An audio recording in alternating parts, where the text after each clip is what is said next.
ولا حول ولا قوة إلا بالله العلي العظيم. حسبنا الله ونعم الوكيل، نعم المولى ونعم النصير. أعوذ بالله السميع العليم من الشيطان اللعين الرجيم. بسم الله الرحمن الرحيم. الحمد لله الذي جازي كل صانع ورايش كل قانع وراحم كل ضارع ومنزل المنافع والكتاب الجامع بالنور الساطع، وهو للدعوات سامع وللكربات دافع وللدرجات رافع وللجبابرة قامع، فلا إله غيره ولا شيء يعدله، ليس كمثله شيء وهو السميع البصير اللطيف الخبير، وهو على كل شيء قدير. والصلاة والسلام والتحية والإكرام على السيد الأنام الذي سمي في السماء أحمد وفي الأرض أبي القاسم محمد،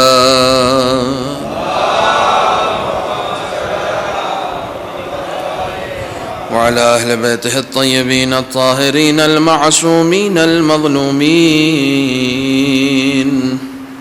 الذين أذهب الله عنهم الرجس وطهرهم تطهيرا.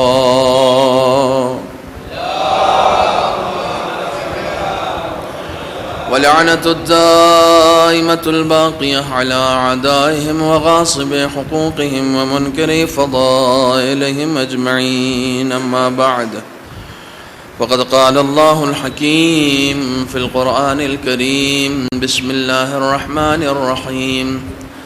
وما أمروا إلا ليعبدوا الله مخلصين له الدين حنفاء ويقيموا الصلاة ويؤتوا الزكاة وذلك دين القيمة.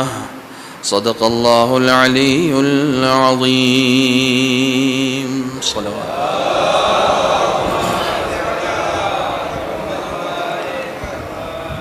سورہ حمد اور 3 مرتبہ سورہ اخلاص کی تلاوت فرما کر سردار حسین مرحوم ابن میڑھو مرحوم، جرار حسین مرحوم ابن میڑھو مرحوم اور سکینہ بانو مرحومہ بنت اختر حسین شاہ جہاں مرحومہ بنت سردار حسین، حاجی محمد مسلم مرحوم، مقیمہ بانو مرحومہ، انعام حسین مرحوم، تبسم زہرا مرحومہ اور جملہ مومنین و مومنات کی ارواح میں شامل۔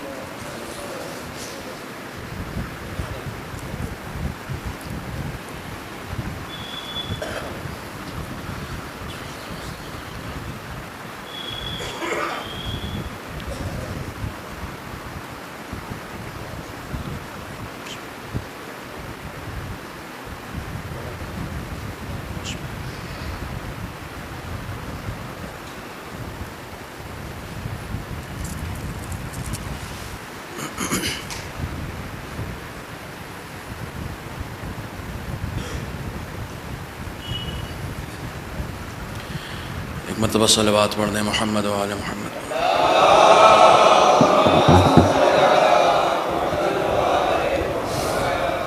برادران عزیز، بندگی اور خدا پرستی کے عنوان سے جس سلسلہ گفتگو کا کل سے آغاز ہوا ہے، آج اس کی دوسری قسط ہدیہ سماعت ہے۔ منشور زندگی انسان کا بندگی پروردگار ہے۔ خداوند عالم نے قرآن مجید میں متعدد مقامات پر یہ ارشاد فرمایا ہے کہ ہم نے تم کو صرف بندگی کے لیے پیدا کیا ہے۔ جو آیہ کریمہ میں نے آپ کے سامنے پڑھی ہے، اس آیہ کریمہ میں جو لفظ استعمال کیا گیا ہے وہ عبادت کا لفظ استعمال کیا گیا، یا کل ایک اور آیہ کریمہ جس کی تلاوت آپ کے سامنے کی تھی، بہت ہی مشہور و معروف آیت ہے کہ وَمَا خَلَقْتُ الْجِنَّ وَالْإِنسَ إِلَّا لِيَعْبُدُونَ۔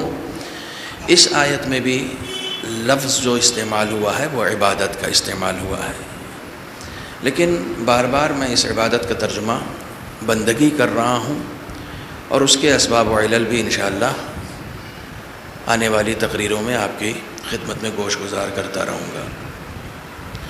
بندگی کا مطلب ہی ہوتا ہے کہ انسان قبلہ تشریف لائیے آ گیا، زیغم صاحب صلوات پڑھیں۔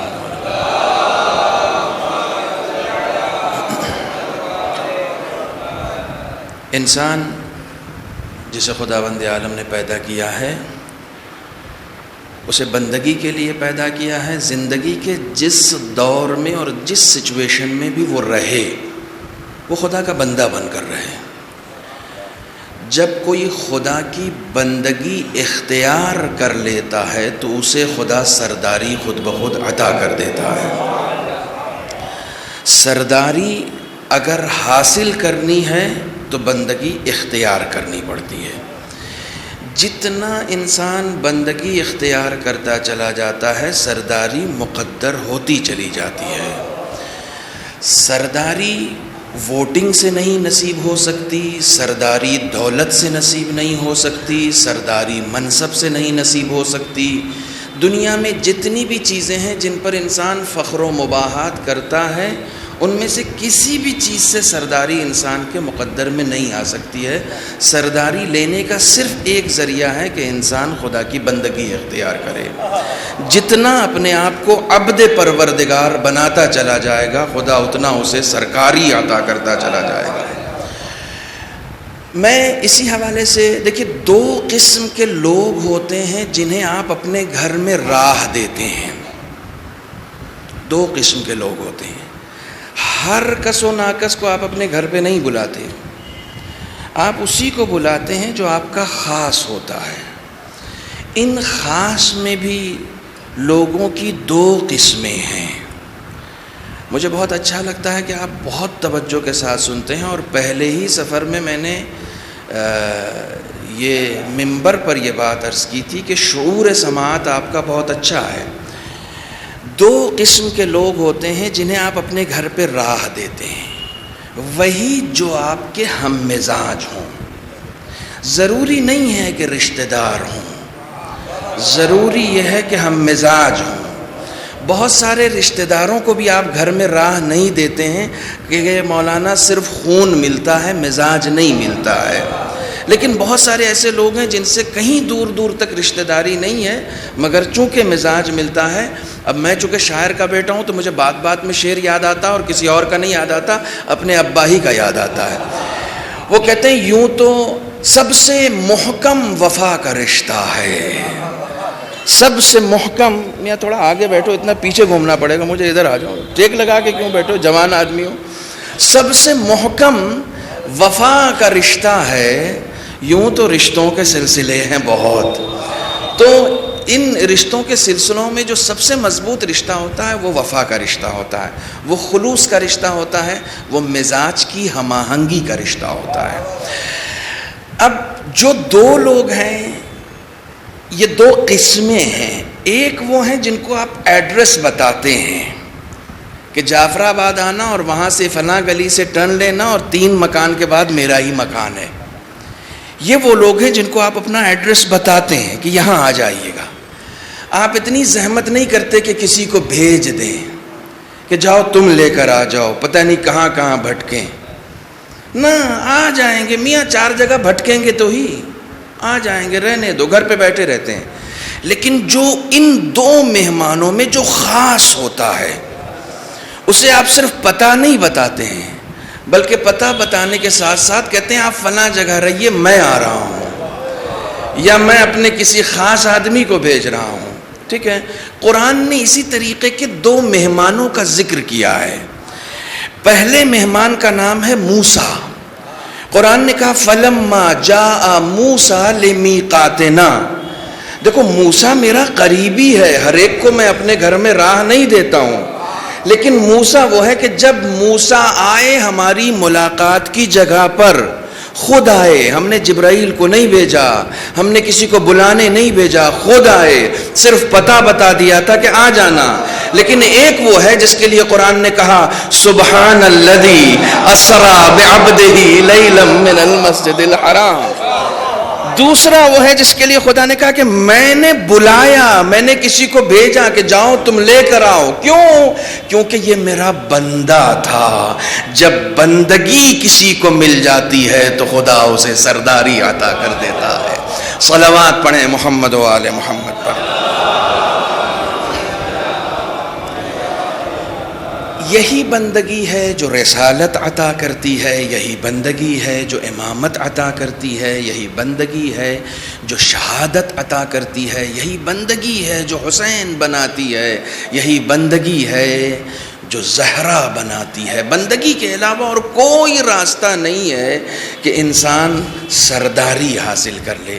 کل میں نے ایک جملہ کہا تھا کہ دیکھیے جتنی دیر، میں نے کہا بندگی کیا ہے؟ بندگی یہ ہے کہ آپ کا سارا وقت خدا کی راہ میں گزرے، سارا وقت خدا کی راہ میں گزرے.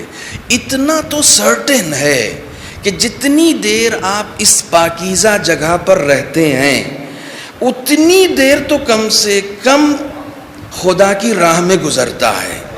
کیوں گزرتا ہے؟ ممکن ہے مولوی صاحب کے بیان میں کوئی دم نہیں ہو، ممکن ہے ذاکر کے بیان میں کسی طرح کا کوئی علم نہ ہو، لیکن اتنا تو ہے کہ کچھ پاکیزہ ہستیوں کے ساتھ ہم نشینی نصیب ہو جاتی ہے. اتنا تو علم نہیں ملا، تقویٰ نہیں ملا، پرہیزگاری نہیں ملی، مولوی صاحب میں کوئی دم نہیں تھا. میاں بیٹھے تو فرشتوں کے ساتھ تھے، بیٹھے تو معصوم ہستیوں کے ساتھ تھے. جب بیٹھے تھے اس وقت صرف سن رہے تھے، بول تو نہیں رہے تھے کچھ. جب بولتے ہیں تو ممکن ہے اس میں جھوٹ بھی ہوتا ہے، اس میں غیبتیں بھی ہوتی ہیں، اس میں تہمتیں بھی ہوتی ہیں. یہاں تو صرف سن رہے تھے تو لہٰذا تمام طرح کے گناہوں سے محفوظ رہے. اور اس لیے ہم نے کہا کہ یہ وہ جگہ ہے جو انسان کو پاکیزہ بناتی ہے. جتنی دیر بھی ہم یہاں پر بیٹھے رہتے ہیں اتنی دیر ہمارے اندر ایک پاکیزگی ہے، ایک طہارت ہے جو آتی ہے. کل یہ جملہ میں کہنا بھول گیا تھا، یہ زیارت کا جملہ ہے. جب آپ پڑھتے ہیں زیارت عاشوراء ہو یا زیارت امام حسین ہو، اس میں خاص طور پر آپ پڑھتے ہیں طبتم، آپ وہ ہیں جو پاکیزہ ہیں. امام کے لیے آپ کہتے ہیں طبتم وطابت الارض التي یا ارض التي دفن فيها دفنتم. آپ پاکیزہ ہیں اور پاکیزہ ہونے کے ساتھ ساتھ جس زمین پر آپ دفن ہو گئے اسے بھی پاکیزہ بنا دیا. توجہ فرمانے، جس زمین پر آپ، یعنی خود آپ پاکیزہ نہیں ہیں بلکہ خود پاکیزہ ہونے کے ساتھ ساتھ وطابت، آپ نے پاکیزہ کر دیا اس سرزمین کو کہ جس سرزمین پر آپ دفن ہو گئے. یہ اعجاز صرف ان پاکیزہ ہستیوں کا ہے کہ یہ صرف پاک ہیں نہیں بلکہ جہاں چلی جائیں وہاں پاکیزگی مستند اور محکم اور مستحکم کا بنا دیتی ہیں. تو جب جہاں دفن ہو جائیں وہ جگہ پاک ہو جاتی ہے، تو جہاں ان کا تذکرہ ہو جائے وہ سماعتیں کیوں نہیں پاکیزہ ہو جائیں گی.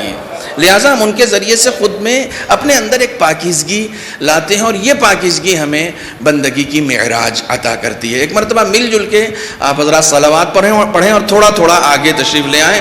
لوگ دھیرے دھیرے کر کے،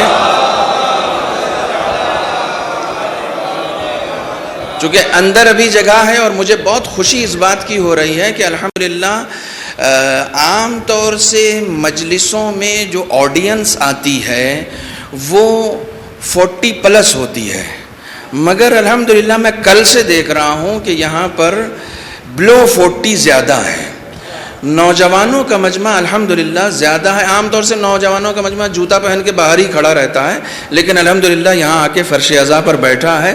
یقین جانیں ہمارے نوجوانوں کے ذہنوں میں کچھ سوالات ہیں, اور ان سوالات کا جواب انہیں انہی ممبروں سے ملنا چاہیے. ان ممبروں کے علاوہ اور کوئی جگہ نہیں. دیکھیے سوال ایک انڈیکیشن ہے. سوال آپ ایک انڈیکیٹر گاڑی میں ہوتا ہے نا, جب آپ اسے آن کر دیتے ہیں تو آپ کو پتہ چل جاتا ہے کہ یہ رائٹ جائے گا یا لیفٹ جائے گا. یہ اور بات ہے, ہمارے ہندوستان میں بہت سارے ایسے ڈرائیور ہیں رائٹ کا انڈیکیٹر دیتے ہیں اور بائیں مڑ جاتے ہیں. میں ان کی بات نہیں کر رہا ہوں, لیکن انڈیکیٹر بتاتا ہے کہ بھئی یہ کہاں جانے والا ہے. سوال بہت اچھی چیز ہے. سوال انڈیکیٹر ہے علم کا. میں نے آپ کے شعور سماعت کی تعریف اس لیے نہیں کی ہے. سوال انڈیکیٹر ہے کس چیز کا؟ علم کا. جہاں سوال جنم لینا بند کر دیں وہاں جہالتیں پنپتی ہیں. جہاں سوالات جنم لینے لگیں اور سوال کرنے کا حق سوال کرنے والے کو ملنے لگے, سمجھ جاؤ علم پنپنے والا ہے. توجہ فرما رہے ہیں؟ علم آگے بڑھنے والا ہے. ہمارے ہاں کسی زمانے میں ہوا کرتا تھا کہ لوگ یہ کہتے تھے بڑوں سے سوال نہیں کرو. نہیں, یہ ایک غلط ریت, غلط رواج تھا کہ بڑوں سے سوال نہیں کرو. دین نے سکھایا ہی یہی ہے کہ بڑوں سے کرو, چھوٹوں سے تو کیا ہی نہیں جائے گا. فاسألوا اہل الذکر, اہل ذکر ہی تو بڑے ہوتے ہیں, ان کے علاوہ بڑا کون ہوتا ہے. قرآن نے سوال کرنے کے لیے کہیں پر بھی منع نہیں کیا. ضرور سوال کریں. اور میں ذاکر تو ہوں ہی نہیں, میں تو ایک طالب علم ہوں, ممبر پہ بیٹھ کے پڑھے ہوئے اسباق سناتا ہوں. میں ہمیشہ موٹیویٹ کرتا ہوں ممبر پہ بیٹھ کے کہ خدا کے لیے سوال کریں, اور سوال کرنے کے جذبے کو کبھی بھی ٹھنڈا نہ ہونے دیں. مجلس میں کھڑا ہو کر جس دن نوجوان سوال کرنا شروع کر دے گا اس دن ممبر پہ بیٹھنے والا تیاری کر کے آئے گا. اس کلچر کو ڈیولپ کرنے دیں, خدا کے لیے ڈیولپ کرنے دیں, خدا کے لیے ڈیولپ کرنے دیں. یہ نوجوان اگر سوال کر رہا ہے تو اسے کرنے دیں, اسے موٹیویٹ کریں. اور خدا کے لیے دوسرا کلچر یہ ڈیولپ کریں کہ غلطی مولانا کی ہو تو سوال محلے والوں سے نہ کریں, مولانا ہی سے کریں. مولانا نے ایک بات کہہ دی, وہ بات سمجھ میں نہیں آئی. اما پتہ چلا کیا پڑھا انہوں نے.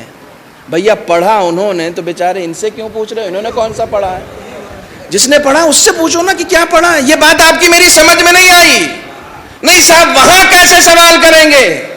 آپ نعرے حیدری لگانے والے لوگ ہیں, مولائے کائنات کے نام کا نعرہ لگانے والے لوگ ہیں. مولائے کائنات نے گھر کی مسند پہ بیٹھ کے سلونی نہیں کہا تھا, منبر پر بیٹھ کر سلونی کہا تھا. سلونی کہہ کے یہ بتایا تھا سوال کرنا تمہارا حق ہے, جواب دینا ہمارا حق ہے. صلوات پڑھے محمد و آل محمد.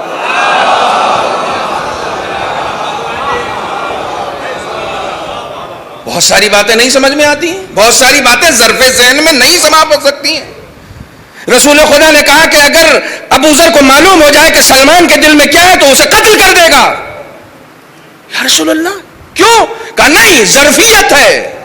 جو سلمان کی ظرفیت ہے وہ ابو ذر کی نہیں ہے, جو ابو ذر کی ہے وہ مقداد کی نہیں ہے. اسی لیے رسول نے درجہ دیا, یہ 10ویں درجے پر, یہ 9ویں درجے پر, یہ 8ویں درجے پر. رسول درجات میں تقسیم کر رہے ہیں, رسول درجات میں تقسیم کر رہے ہیں. اور یہ کہہ رہے ہیں کہ جس کے دل میں جو ہے وہ اگر دوسرے کو معلوم ہو جائے. سب کا دیکھیے, اب 3 لوگ ہیں, سلمان بھی ہیں, مقداد بھی ہیں, ابو ذر بھی ہیں. سب کے اسٹیٹمنٹ الگ الگ ہیں. مولائے کائنات کے گردن میں رسی کا بندھا ڈالا گیا. مقداد کہہ رہے ہیں کہ اگر اس وقت میرے ہاتھ میں تلوار ہوتی تو میں ان دشمنوں کی گردنیں اڑا دیتا. ابو ذر نے کہا ایک بار اگر اجازت مل جائے نا تو ابھی پورے شہر کا منظرنامہ پلٹ کر رکھ دوں. سلمان کچھ نہیں بول رہے ہیں, سلمان چپ ہے. سلمان تم کیوں نہیں بولتے؟ جب مولا ہے تو میں کیوں بولوں؟ میں شہر کا منظرنامہ پلٹ دوں گا، میں قتل کر دوں گا، میں یہ کر دوں گا، میں وہ. جب مولا ہے تو مولا کا کام حکم دینا ہے. میں عبد ہوں، میرا کام بندگی کرنا ہے، بس اس کے علاوہ اور کچھ نہیں. میں اظہار خیال کرنے کا بھی حق نہیں رکھتا جب مولا ہوں. نہیں، فرات کے کنارے سے خیمے ہٹانے نہیں چاہیے تھے. آج بھی لوگ اظہار خیال کر دیتے ہیں. کہیں نہ کہیں دل میں آ جاتا ہے یہ ہو جاتا تو یوں اچھا تھا. تمہیں حق کس نے دے دیا؟ سب کے درجات الگ الگ ہیں. یہ اور بات ہے کہ ہم بچپن سے یہ سن رہے ہیں کہ سلمان 10ویں پر، ابوذر 9ویں پر، مقداد 8ویں پر. بڑی خاموشی سے ایک جملہ کہہ رہا ہوں، صرف سن لینا. سلمان 10ویں پر، ابوذر 9ویں پر، مقداد نامدار. ہم نے سوچا ہی نہیں، ہم نے سوچا ہی نہیں. جب سوچیں گے نہیں تو نیت نہیں کریں گے، جب نیت نہیں کریں گے تو کام نہیں کریں گے. میرا نمبر کیا ہے؟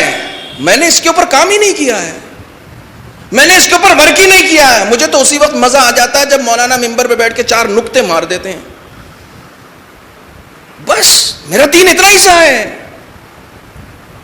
یاد رکھنا، ایک مجلس وہ ہوتی ہے جو امام باڑے تک رہتی ہے، ایک مجلس وہ ہوتی ہے جو گھر تک جاتی ہے، ایک مجلس وہ ہوتی ہے جو پوری زندگی کردار کا حصہ بن کے رہتی ہے.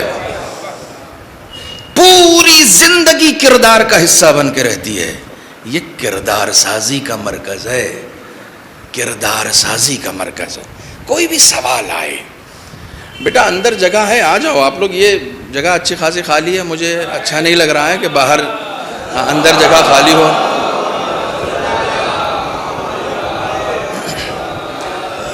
ایک مرتبہ اور صلوات پڑھیں مل جل کے محمد.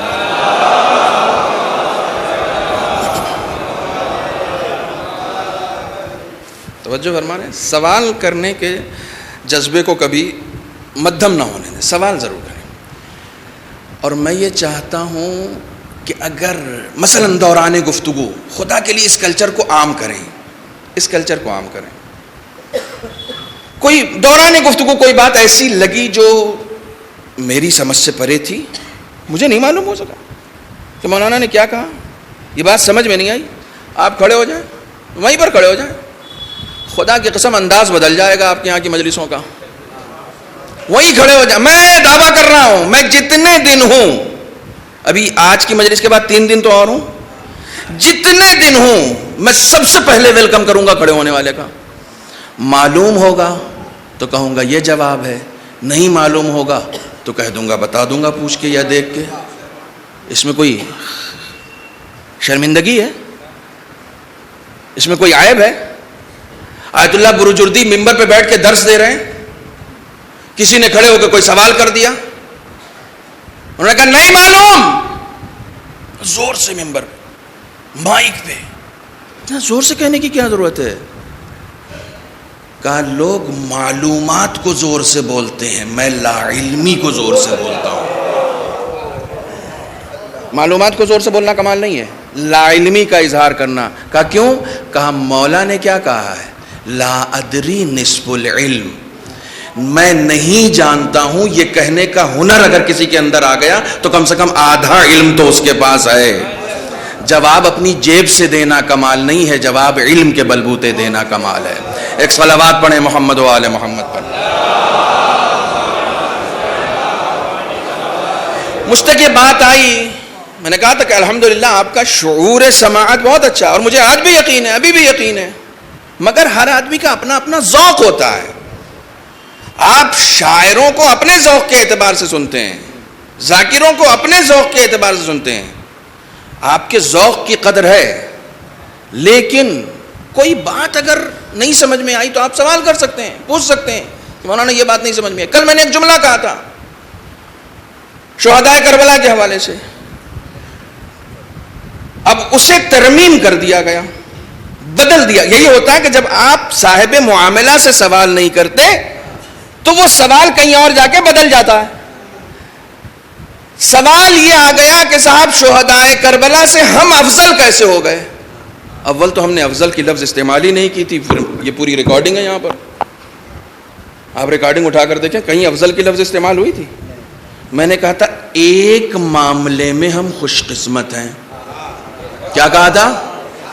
ایک معاملے میں ہم شہدائے کربلا سے خوش قسمت ہیں. وہ کل بھی کہا تھا, آج بھی کہہ رہا ہوں. کل بھی ڈنکے کی چوٹ پہ کہا تھا, آج بھی ڈنکے کی چوٹ پر کہہ رہا ہوں. اور یہ جا کے مجھے بعد میں معلوم ہوا نہیں ایک معاملے میں نہیں, ایک دو معاملے اور بھی ہیں جن میں خوش قسمت ہیں. کل تک تو میں نے ایک کہا تھا, آج ایک دو اور اس میں ایڈ ہو گیا. پہلا معاملہ یہ کہ میرے پاس آئیڈیالوجی ہے کہ حسین کا ساتھی بننے کے لیے کیسا ہونا پڑتا ہے, حبیب جیسا ہونا پڑتا ہے. حبیب کے پاس یہ آئیڈیالوجی نہیں, میں نے حبیب ابن مظاہر کو اپنا آئیڈیل بنایا ہے. یہ اسے شعور سماعت کہتے ہیں, بات کو سمجھنے کی صلاحیت خود میں پیدا کرنا. کہ میرے پاس یہ الحمدللہ آئیڈیالوجی ہے کہ اپنے امام وقت کا ناصر بننے کے لیے مجھے کیسا بننا پڑے گا, اپنے امام وقت کا ناصر بننے کے لیے مجھے کیسا بننا پڑے گا. دوسری چیز, اس کے علاوہ بہت ساری چیز. روایات میں زیارتوں کے اوپر ایک کتاب آج سے 1200 سال پہلے لکھی گئی ہے, ابن بابویہ قمی کی, شیخ صدوق کے شاگرد کی 1200 سال پہلے لکھی گئی کتاب کامل الزیارہ. آپ جائیے گا, یہ کتاب ٹوٹل میرے خیال میں جو اصل کتاب ہے وہ شاید 500 یا 300 صفحات پر مشتمل ہے.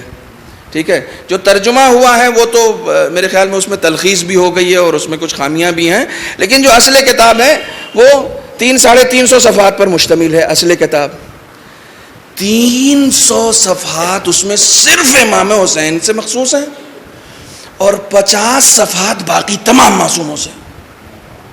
ٹھیک ہے, جائیے گا, پڑھیے گا, مطالعہ کیجیے گا. الحمدللہ آپ کے یہاں لائبریری بھی ہے, امام باڑے مسجدیں بھی ہیں اور صاحب وہ مدرسے بھی ہیں, مطالعہ کیجیے. صرف امام حسین کی زیارت کی فضیلت 1200 سال پہلے لکھی گئی کتاب, 1200 سال پہلے لکھی گئی کتاب, شیعوں کی مستند ترین کتابوں میں سے ہے کامل الزیارات. 300 صفحات صرف امام حسین کی زیارت کی فضیلت سے بھرا ہوا ہے. 50 صفحے میں اس میں کمال یہ ہے کہ تمام معصومین کے ساتھ ساتھ جناب معصوم قم کا بھی تذکرہ ہے, یعنی کچھ امام زادوں کا بھی تذکرہ ہے اس میں. معصومین کی وہ باقی سب وہی 50-60 صفحے کے اندر اندر, باقی سب امام حسین کی زیارت کی فضیلت اتنی زیادہ ہے کہ امام حسین کے ساتھی جو شہید ہو کے قبر میں چلے گئے وہ بھی تمنا کرتے ہیں کہ حسین کے بعد زندہ رہتے تو حسین کے قبر کی زیارت کو جاتے. وہ بھی یہ تمنا, ان کے دل میں بھی یہ تمنا رہتی ہے کہ وہ تو حسین سے پہلے شہید ہو گئے نا, انہیں بھی حسین کے قبر کی زیارت کا ثواب حاصل کرنا ہے. مومن کے لیے یہ کہا گیا ہے کہ مومن حریص ہوتا ہے. پھر سے سنیے, مومن حریص ہوتا ہے, دنیا کا نہیں, ثواب حاصل کرنے میں حریص ہوتا ہے کہ زیادہ سے زیادہ کیا کر لے کہ ثواب حاصل کر لے. ماتم جس پہ آپ ناز کرتے ہیں, گریہ جس پہ آپ ناز کرتے ہیں, یہ ماتم آپ ہی کو نصیب ہوا ہے, شہدائے کربلا کو نصیب نہیں ہو سکا. یہ گریہ آپ ہی کو نصیب ہوا ہے. جناب حبیب ابن مظاہر کسی کے خواب میں آئے تھے اور خواب میں انہوں نے بتایا کہ کاش ہم زندہ ہوتے تو ہم بھی حسین پر گریہ کرنے کا ثواب حاصل کرتے. یہ عظمت ہے امام حسین پر گریہ کرنے کی. انہیں جو فضیلت ملی وہ ان سے مخصوص ہے, مگر چونکہ حریص ہے نا تو چاہتے ہیں یہ بھی مل جاتی, ماتم کرنا بھی مل جاتا. سوال یہ ہے کہ اس معاملے میں کم سے کم ہم خوش قسمت ہیں, افضل نہیں ہیں. افضل کون ہو جائے گا؟ شہدائے کربلا سے کوئی افضل ہو جائے گا؟ انبیاء جس مقام کو پانے کے لیے رش کریں اس مقام پر ہم پہنچ سکتے ہیں. مبادا لہذا بات کو سمجھیں اور جس نے کہا ہے اسی سے سمجھیں. دوسروں سے سمجھنے کی کوشش کریں گے تو میں بھی بتا رہا تھا آیت اللہ مجتہدی کے بارے میں کہ انہوں نے نماز کے اوپر کوئی روایت سنائی رسول خدا سے مسجد زہرا میں آیت اللہ مجتہدی نے نماز کے حوالے سے کوئی روایت رسول خدا کی سنائی. کہنے لگے یہ میں نے سنائی، ایک کے بعد ایک میں نقل ہوئی، پھر دوسرے میں نقل ہوئی، پھر تیسرے میں نقل ہوئی. کہنے لگے 3 ہفتے کے بعد پھر وہی بات جب میرے پاس آئی تو کسی نے پوچھا کہ سنا ہے آپ نے مسجد زہرا میں رسول خدا کے پیچھے نماز پڑھی ہے؟ تو دوسروں سے بات سننے کا نقصان یہ ہوتا ہے کہ بات بدل جاتی ہے، باتیں بدل جاتی ہیں. صلوات پڑھیں محمد و آل محمد.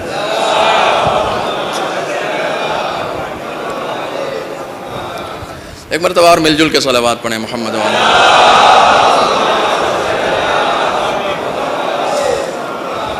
بندگی وما امروا الا ليعبدوا الله مخلصین لہ الدین حنفاء. تمہیں پیدا ہی اس لیے کیا گیا کہ تم بندگی کرو، بندگی کے علاوہ تم کچھ نہیں کر سکتے. تم کو صرف میری بندگی کرنی ہے، میری بندگی کرنی یعنی میرے وفادار ہو کے رہنا. جب تم میرے وفادار ہو کے رہو گے تو دنیا کی وفاداری کی ضرورت نہیں ہے. جو میرا وفادار ہوگا وہ سب کا وفادار ہوگا. جب تم مجھے خوش رکھو گے تو کسی کو خوش رکھنے کی ضرورت نہیں ہے. پھر والد صاحب کا شعر سن لیجئے، کہتے ہیں سینکڑوں چوکھٹ پہ اس کے سر کو جھکنا ہے ضرور، سینکڑوں چوکھٹ پہ اس کے سر کو جھکنا ہے ضرور، جو نہ سجدے میں جھکا ہو ایک خدا کے سامنے. جب ایک خدا کا سجدہ نہیں ہوتا ہے تو پھر سینکڑوں دروں پہ سجدہ کرنا پڑتا ہے. ایک صلوات اور پڑھیں محمد و آل محمد.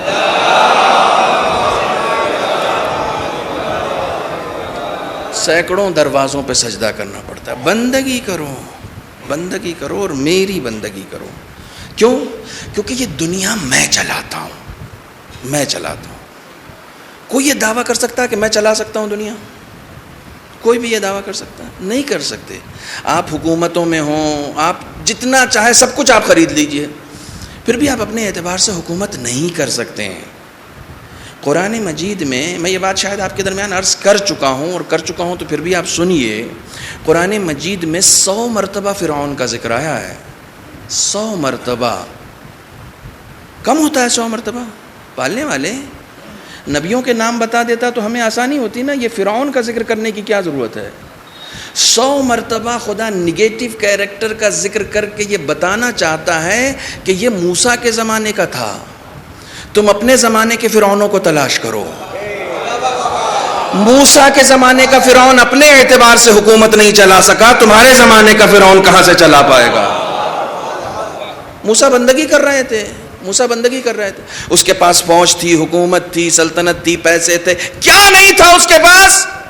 سب کچھ تھا. موسیٰ کے پاس کیا تھا؟ موسیٰ کے پاس ایک چھوٹی سی قوم تھی، بات بات پہ بہک جاتی تھی، بات بات پہ موسیٰ کا ساتھ چھوڑ دیتی تھی، بات بات پہ تانے دینے لگتی تھی.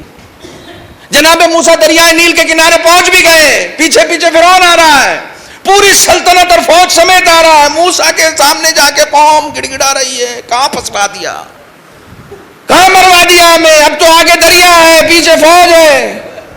جناب موسیٰ خدایا قوم نے تباہ کر دیا، کہ ڈنڈا مارو. قوم کو نہیں،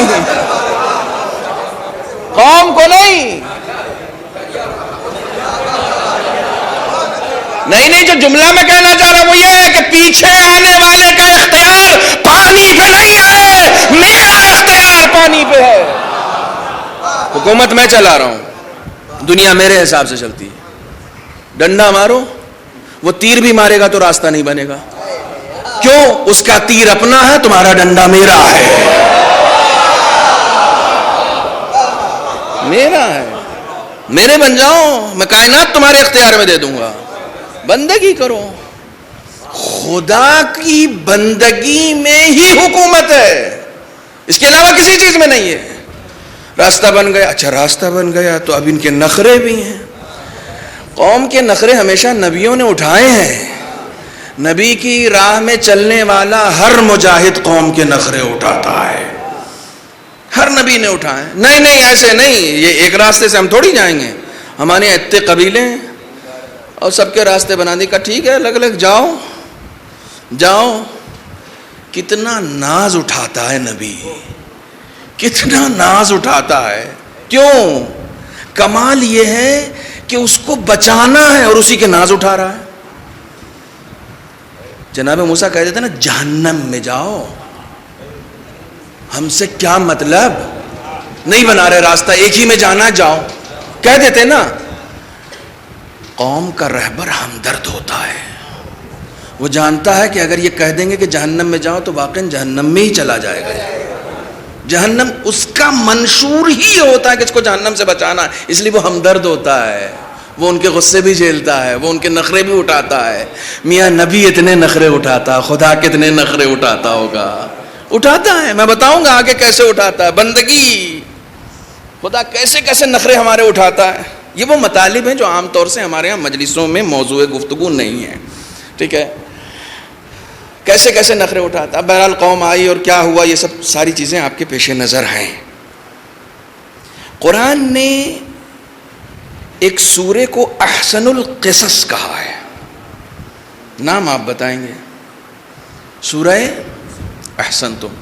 مجھے بڑا اچھا لگتا ہے نیچے سے جب جواب آ جائے نا میرے سوال کا، سورہ یوسف احسن القصص. تمام داستانوں میں سب سے اچھی داستان. قرآن داستان کی کتاب ہے نا، داستان کی کتاب نہیں ہے. قرآن کا ہنر ہی یہ ہے. داستان لکھنے والا قرآن پڑھتا ہے تو کہتا ہے داستان کی سب سے اچھی کتاب ہے. شعری ذوق رکھنے والا پڑھتا ہے تو کہتا ہے یہ تو شعر ہے، یہ تو ادب ہے، یہ تو لٹریچر ہے. جو پڑھتا ہے اس کو اسی مزاج کی کتاب لگتی ہے. یہ ہنر ہے. احسن القصص. ایک جگہ آیا ہے وغلقت الابواب. زلیخا نے، علماء تشریف فرمائیں، غلقا، غلقا کا مطلب ہوتا ہے بند کرنا، غین لام قاف. غلقا یعنی بند کرنا، ابواب یعنی دروازے. وغلقت الابواب، یہاں غلقا نہیں ہے، غلقا ہے. زلیخا نے مضبوطی کے ساتھ دروازے بند کر دیے. دروازہ نہیں، دروازے. تالا لگایا پھر چیک کیا. ہم لوگ یقین کی بات کرتے ہیں، ہمارے اندر یقین اتنا نہیں، ہم اپنے گھر میں بھی تالا لگا کے ایک بار چیک کرتے ہیں بند ہوا کہ نہیں ہوا. یقین، یہ اپنے گھر میں تالا لگایا پھر ہلا کے دیکھ رہے ہیں. اما تمہارے اپنے اوپر اتنا بھروسہ نہیں، دوسروں کے اوپر کیا کرو گے. تالا بند کر دیا پھر ہلا بھی رہے ہیں. یہ ہے ہمارے یقین کا عالم. ٹھیک ہے، یہ سب چیزیں ہیں. آپ غور کیجئے گا. بیوی سے کہتے ہیں کوئی گندا کپڑا دو، گاڑی صاف کرنی ہے. میاں صاف کرنے کے لیے گندا کپڑا مانگ رہے ہیں. بس صاف کرنے کے لیے صاف کپڑا مانگو بھائی، گندے کپڑے سے تھوڑی، گندے کپڑے سے اور گندا ہوگا.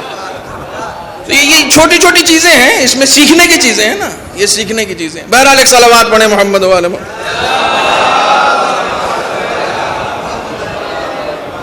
وغلقت الابواب، دروازے کو مضبوطی کے ساتھ بند کر دیا. کیوں؟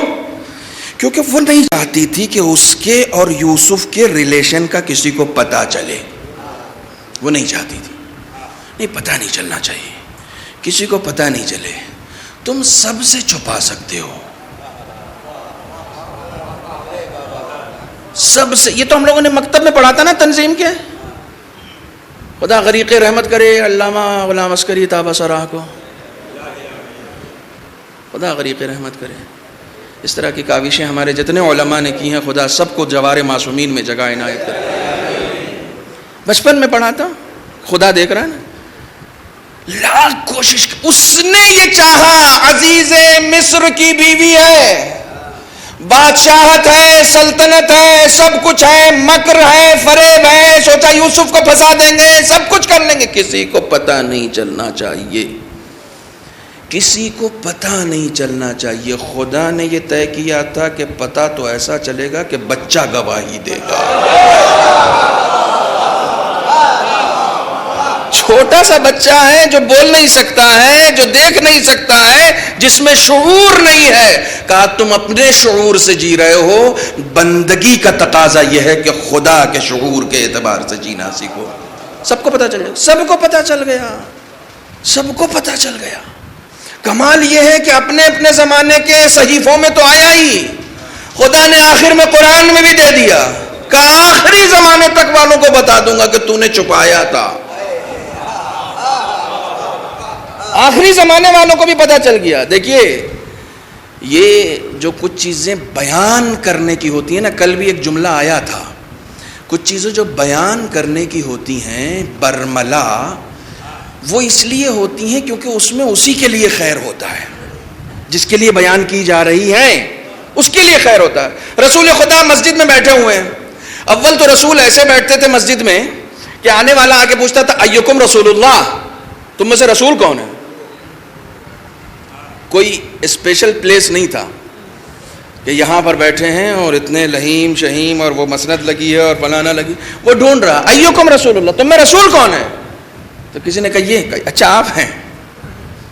یہ انکساری تھی رسول کی، یہ انکساری تھی۔ آیا آنے والا، پہچانا جب تو گالی گلوچ دشنام جتنی برائی کر سکتا تھا وہ اصحاب کھڑے ہوئے ہنستے، ابھی بتاتے ہیں۔ رسول نے کہا ہم ہیں نا، یہ سلمان کا شعور ہے۔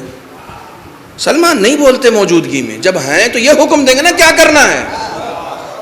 جب تمہارے سامنے کوئی بڑا موجود ہو تو تم چپ رہو نا، اسے معلوم ہے کیا کرنا ہے، اسے معلوم ہے۔ بندگی کا شعور، بہت توجہ رکھیے گا، بندگی کا شعور۔ کہا میں بیٹھا ہوں نا، کیا مسئلہ ہے، آستینیں نیچی کرو، مجھے کہا ہے ادھر آؤ۔ بچا لیا، پبلک کھڑی ہو رہی تھی مارنے کے لیے، جس کو گالی دے رہا تھا اسی نے بچا لیا، بٹھایا اپنے پاس۔ کہاں سے آئے ہو؟ فلاں جگہ سے۔ کہاں رکے ہو؟ کہا ابھی تو آیا ہوں۔ کہا چلو گھر چلو۔ گھر لے کے آئے، خاطر مدارات کا، دیکھو تمہیں کسی نے ورغلایا، جو کچھ بھی تھا۔ رسول نے بہت دیر تک باتیں کی، کھانا کھایا، یہ کیا وہ کیا، تو شرمندہ ہو گیا۔ کہا مجھے معاف کر دیجئے، مجھ سے غلطی ہو گئی، مجھے کسی نے بتایا تھا آپ کے بارے میں ایسا ایسا، اس لیے میں سوچ رہا تھا کہ کوئی بد اخلاق انسان ہوگا۔ کہا نہیں، مجھ سے معافی نہیں مانگو، مسجد میں جاؤ اور جا کے کہو کہ میں نے جو کچھ کیا وہ غلط کیا۔ بہت توجہ رکھیے گا، عام طور سے اس طرح کے واقعات میں جان بوجھ کر سناتا ہوں، کیونکہ اب تک ہم نے یہ سنا کہ معافی تو اکیلے میں مانگنی چاہیے۔ کل بھی اس طرح کی ایک بات آئی تھی، معافی تو اکیلے میں مانگنی چاہیے۔ یا رسول اللہ، آپ کا مجرم تھا اور آپ نے جو ہے وہ اس کو وہاں لے جا کے کھڑا کر دیا کہ جاؤ جا کے لوگوں کے سامنے مجھ سے کہو کہ یا رسول اللہ مجھ سے غلطی ہو گئی۔ تو ایک صحابی کو یہ بات لگ گئی دل میں کہ رسول تو کہتے ہیں غلطیوں کو چھپانا چاہیے، اور اس کو مجمع میں لا کے یہ کہلوا دیا کہ صاحب تم معافی مانگو۔ رسول نے کہا یہ میں نے اپنے لیے نہیں کیا ہے، یہ اس کے لیے کیا ہے۔ کہا یا رسول اللہ کیا مطلب؟ کہا یہ مطلب ہے کہ جتنے میرے چاہنے والے ہیں اسے کہیں بھی دیکھتے تو ان کا غصہ پھوٹتا، اور ہو سکتا ہے میرے سامنے کسی نے نہ کوٹا ہو، اکیلے میں کوئی کوٹ دیتا، تو اس کو پٹائی سے بچانے کے لیے میں نے سب کے سامنے اس کا عذر یہیں ختم کروا دیا۔ آپ رسول کی حکمت کے اوپر سوال نہیں اٹھا سکتے، آپ بندگی کریں۔ آیت اللہ سید ابو الحسن اصفہانی، علم کا پہاڑ، بچپن ہے، 8 یا 9 سال کے ہیں، اصفہان کے کسی دیہات میں رہتے ہیں، اپنے باپ سے ضد کی کہ مجھے مدرسے میں پڑھنا، یہ بات بریکٹ میں سنا رہا ہوں، باپ سے ضد کی کہ مجھے مدرسے میں پڑھنا ہے۔ باپ نے کہا کہاں جاؤ گے مدرسے میں، یہ پریشانیاں اور یہ لائٹ نہیں اور فلانا نہیں اور مالی پریشانیاں ہیں اور یہ ساری چیزیں ہیں۔ بہت منع کیا، مانے نہیں، بڑے ہاتھ پیر جوڑے ان کے کہ نہیں اجازت دے دیجیے، اجازت دے دیجیے، اجازت دے دیجیے، ہم یتیم نہیں ہیں۔ اجازت دے دی، آئے، پڑھنا شروع کیا۔ بچپن ہے آیت اللہ اصفہانی کا، بچپن ہے، پڑھنا شروع کیا، اتنے بلند مقام پر پہنچ گئے، اتنے بلند مقام پر پہنچ گئے کہ عراق میں ان کی مرجعیت چلنے لگی، عراق میں، اور ایسی مرجعیت، یادگار مرجعیت، نماز پڑھا رہے تھے، کسی نے پیچھے سے بیٹے کو قتل کر دیا، ان کے بیٹے کو قتل کر دیا، نماز ختم کی، بیٹے کا جنازہ پڑا ہے، لوگوں نے پکڑ کے جیل، اس کو پولیس کے حوالے کیا۔ اب وہ نماز پڑھ کے بیٹے کے جنازے کو وہیں چھوڑا، کہا اس کو گھر لے جاؤ، غسل دو، کفن دو، میں آ رہا ہوں۔ قاتل کہاں ہے؟ کردار سنو، کردار سنو، قاتل کہاں ہے؟ کہا قاتل کو تو پولیس لے گئی۔ آئے تھانے، کہنے لگے اس کو چھڑوانے کے لیے مجھے کہاں کون سے رجسٹر پہ سگنیچر کرنا پڑے گا؟ کہا آپ اسے معاف کرانے ہیں؟ کہاں؟ بیٹے کے مقتول کا چہرہ بھی نہیں دیکھا. مقتول ظاہر وہی مسجد میں آیا تھا، قاتل تھا، سب کچھ تھا، اس کا چہرہ بھی نہیں. کہا نہیں اس کو معاف کرانا. پولیس والے بہت حیران ہو گئے. کہنے لگے ٹھیک ہے بھائی آپ کی مرضی ہے، آپ اس کو معاف کرنا چاہتے ہیں. معاف کرایا، معاف کرا کے اسے باہر لے کر آیا، جیل سے نکلوایا، اس وقت نکلوا کے باہر لے کے آیا، اس کو کچھ پیسے دیے. کہا جلدی سے ایران چلے جاؤ. نجف میں تھا. کہا جلدی سے ایران چلے جاؤ، یہاں نہیں رہنا. ہم نے تو معاف کر دیا ہے، کوئی ہو سکتا ہے میرا چاہنے والا ہو جو غصے کے عالم میں تم سے بدلہ لے لے. صرف رسول نہیں سوچتا، جو رسول کا حقیقی پیروکار ہوتا ہے وہ بھی گنہگاروں کے لیے ایسا ہی سوچتا ہے.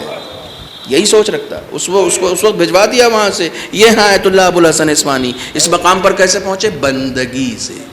کس بندگی سے؟ بچپن ہے، میں سنا رہا ہوں، بچپن ہے، 8 سال کی عمر میں مدرسے پڑھنے کے لیے آئے ہیں. پڑھنے کے لیے جب آئے تو وہاں پر پریشانیاں، جاڑا، اور وہ صاحب وہ نہ ہیٹر ہے نہ گیزر ہے، کوئلہ جلاتے تھے لوگ، اور وہاں کی برفباری ایسی ہوتی تھی کہ رگوں کا خون جم جاتا تھا. آج بھی ایران میں ایسی برفباری ہوتی ہے، ایسی ٹھنڈک ہوتی ہے تو کوئلہ جلانا پڑتا. کوئلہ ختم ہو گیا، موم بتی ختم ہو گئی، جس روم میں رہتے تھے کھانے پینے کا سامان ختم ہو گیا. اتفاق سے ان کے باپ آ گئے دیکھنے کے لیے کہ بیٹا کس حال میں. دیکھا تو وہ 8-9 سال کا بیٹا پریشان حال، نہ گرمی، نہ گرم کرنے کے لیے کوئلہ، نہ جلانے کے لیے شمع، نہ پیسے. باپ نے خوب ڈانٹا، خوب ڈانٹا. کہیں گے میں نے تم سے منع کیا تھا یہ مولویت پڑھنے کے لیے مت جاؤ، مفلسی کا سامنا کرنا پڑے گا، مصیبتیں اٹھانی پڑیں گی. اس کے بعد بھی تم چلے آئے. گردن جھکا کے سنتے رہے، فرما بردار تھے. اتنا ڈانٹا کہ دل رونے لگا. تو اسی بچپن کے عالم میں امام زمانہ سے توسل کیا 9 سال کی عمر میں. کہا مولا آپ کا ہوتے ہوئے کوئی ہمیں یتیم کیسے کہہ سکتا ہے؟ آپ سرپرست ہیں نا ہمارے. یہ سوچ رہے تھے کہ خادم نے کہا ابو الحسن دروازے پہ کوئی ملنے آیا ہے تم سے. خیال بھی نہیں آیا کہ کون آیا ہوگا. کہا دروازے پہ کوئی ملنے آیا. باپ کو چھوڑ کے دروازے پہ آئے. ایک صاحب کھڑے تھے، کہنے لگے شمع تمہارے کمرے میں فلاں شمع دان میں رکھی ہوئی ہے، یہ پیسے رکھو، باپ کی خاطرداری کرو، مہمان ہیں تمہارے گھر میں، ان کے لیے کچھ کھانے پینے کا سامان لے کر آؤ اور کچھ کوئلے وغیرہ لے آنا، اور اب مت کہنا کہ تم یتیم ہو. انہیں پتہ ہی نہیں چلا کون ہے. بچے تھے. واپس آئے، حجرے میں آئے تو باپ دم بخود تھے. کہا کون آیا؟ تمہیں کون جانتا ہے یہاں؟ کہا پتہ نہیں کون تھے، ایک صاحب تھے، یہ پیسے دے کر گئے ہیں. اور بتایا کہ دیکھیے یہاں بتایا کہ موم بتی فلاں جگہ رکھی ہے. وہ گئے تو دیکھا موم بتی رکھی ہوئی ہے. کہا اس سے کوئلے منگا لو، اپنے باپ کی خاطر کرو اور خاطرداری کرو. باپ سمجھ گئے کون تھا. گھٹنے کے بل بیٹھ گئے، ہاتھ جوڑ کے بیٹے سے کہا مجھے معاف کر سکتے ہو؟ میرے ڈانٹنے کی وجہ سے تمہارا دل ٹوٹا، اور اس ٹوٹے ہوئے دل کو آسرا دینے کے لیے امام وقت آیا تھا. ہم یتیم نہیں ہیں، ہم یتیم نہیں ہیں. اپنا رشتہ مضبوط کریں، اپنا رشتہ مضبوط کریں. بہرحال یہ بات جملہ معترضہ کے طور پر آ گئی تھی. مل جل کے ایک صلوات پڑھیں تاکہ سفر کو آگے بڑھایا جائے.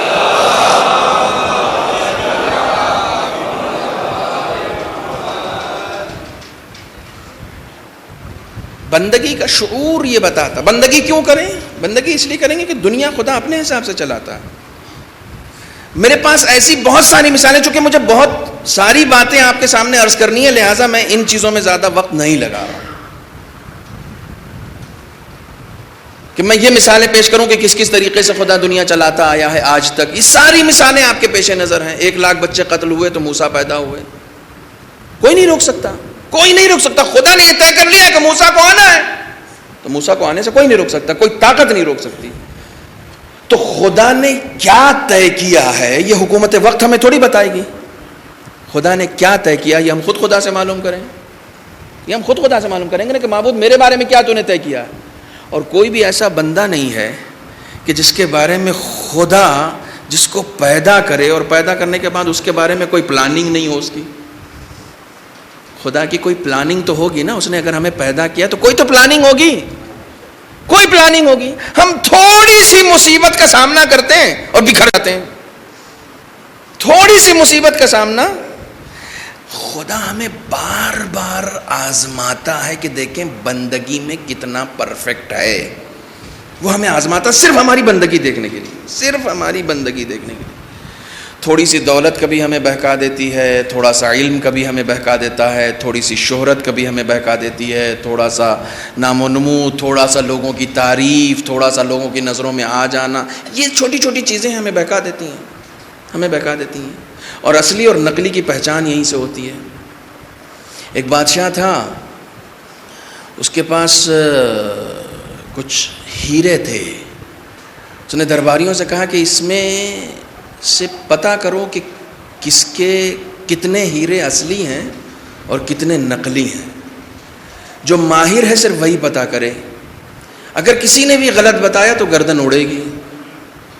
بہت سارے لوگوں نے اپنی گردن اڑوائیں. ایک نابینا آیا، کہا مجھے دیجیے میں مجھے بتا دوں گا. کہا آنکھ والے تو بتا نہیں پا رہے ہیں، تم بتاؤ گے؟ آنکھ والے تو گردنیں کٹوا دیں. کہا نہیں میں بتا دوں گا، آپ مجھے دیجیے، بس مجھے دربار سے باہر لے جانے کی اجازت دیجیے. کہا ٹھیک ہے دربار سے باہر لے جاؤ. لے کے آیا دربار سے باہر، اس نے دھوپ میں رکھ دیے وہ سارے ہیرے، اور چھو کے تھوڑی دیر کے بعد الگ کرتا گیا. اصلی والے الگ کر لیے، نقلی والے الگ کر لیے. کہا سرکار یہ نقلی ہیں، یہ اصلی ہیں. کہا تمہیں کیسے پتہ چلا؟ اور جب اس نے جوہری سے چیک کرایا، کہا ایگزیکٹ جو فگر اس نے دیا، جتنے اصلی ہیں وہ اصلی ہیں اور جتنے نقلی ہیں وہ واقعی نقلی ہیں. اس نے بالکل صحیح جانچا. تو بادشاہ نے کہا کیسے پتہ چلا تمہیں؟ کہا صاحب آنکھ کا اندھا ہوں، عقل کا اندھا تھوڑی ہوں. خدا نہ کرے کوئی عقل کا اندھا ہو جائے، خدا نہ کرے، اللہ بچائے. آنکھیں بہت سارے لوگوں کی ہیں، لیکن قرآن نے ایسے لوگوں کے لیے کہا صم بکم عمی، بہت سارے لوگوں کے لیے. خدا بچائے ایسی جہالت سے، خدا بچائے. کہا عقل کا اندھا تھوڑی ہوں، میں نے دھوپ میں رکھ دیا تو جو پلاسٹک تھا وہ گرم ہو گیا، جو ہیرا تھا وہ ٹھنڈا رہا. جو پلاسٹک تھا وہ گرم ہو گیا، لیکن جو ہیرا تھا وہ سب کا سب ٹھنڈا رہا. جو نقلی تھا وہ بفر گیا، جو اصلی تھا وہ کول رہا، اس میں کوئی تبدیلی نہیں آئی. اصلی اور نقلی کو پہچاننے کا معیار ہی یہی ہے. اسے ذرا سا تپش دکھاؤ، اگر تپش کے بعد بھی ایز اٹ از رہتا ہے جیسا تھا تو اصلی ہے. لیکن تھوڑی سی تپش کے بعد اگر اس کے اندر تبدیلی آ گئی، بکھر گیا، پھیل گیا، چیخنے لگا، چلانے لگا، تو سمجھ جاؤ خدا بھی ایسے ہی آزماتا ہے. ہمیں کبھی تنگ دستی کی تپش میں رکھتا ہے، کبھی بے اولادی کی تپش میں رکھتا ہے، کبھی گمنامی کی تپش میں رکھتا ہے، کبھی شہرت کی تپش میں رکھتا ہے، ہر طرح کی تپش میں رکھتا ہے. اگر ہم بکھر جاتے ہیں تو سمجھ جاتا ہے کہ یہ نقلی ہے. کیوں پریشان ہو؟ کیوں پریشان؟ اپنی حالت پر باقی رہو. خدا نے کوئی ایسی رات نہیں بنائی جس کی صبح نہ ہو. پتہ نہیں میری بات کہاں تک پہنچی. خدا نے کوئی ایسی رات نہیں بنائی ہے جس کی صبح نہ ہو. تمہیں پریشان رہنے کے لیے خدا نے نہیں بنایا ہے. یہ تھوڑی دیر کے لیے ہے، چلی جائے گی. خدا صرف تمہارا حوصلہ دیکھنا چاہتا ہے. تم میں کتنا حوصلہ ہے، تم میں کتنا صبر ہے، تم میں کتنی استقامت ہے، تم میں کتنی استقامت ہے. وہ تمہیں چیک کر رہا ہے. اس دنیا میں اس نے بھیجا ہی ہے چیک کرنے کے لیے، ورنہ تم نے اقرار تو کر لیا تھا. تم جو آج یہاں بیٹھے ہوئے ہو، یہ تمہارا اقرار ہے کہ تم یہاں بیٹھے ہو. یہ باتیں میں عرض کر چکا ہوں آپ کے درمیان. یہ تمہارا اقرار ہے کہ تم یہاں بیٹھے ہوئے ہو. تم اقرار کر کے آئے ہو، اشہدو ان علی ولی اللہ کہہ کے آئے ہو. جبھی یہاں بیٹھے ہوئے. اب یہاں پر صرف چیک کرے گا وہ کہ باقی رہتا ہے یا بکھر جاتا ہے. بکھر جاتا ہے. بہت توجہ رکھیے گا، میں ایک عظیم منزل کی طرف آپ کو لے کر جانا چاہتا ہوں. بہت عظیم منزل تک. چونکہ میں نے آغاز امام حسین کے ذکر سے کیا اور ہمارے پاس ذریعہ ہی ذکر حسین ہے, ذریعہ ہی ذکر حسین ہے, دین دینے کا ذریعہ ذکر حسین ہے, بیدار کرنے کا ذریعہ ذکر حسین ہے, انقلابی روح پھونکنے کا ذریعہ حسین ہے. یہ مجلسیں ایک تحریک ہیں, تیوہار نہیں ہیں.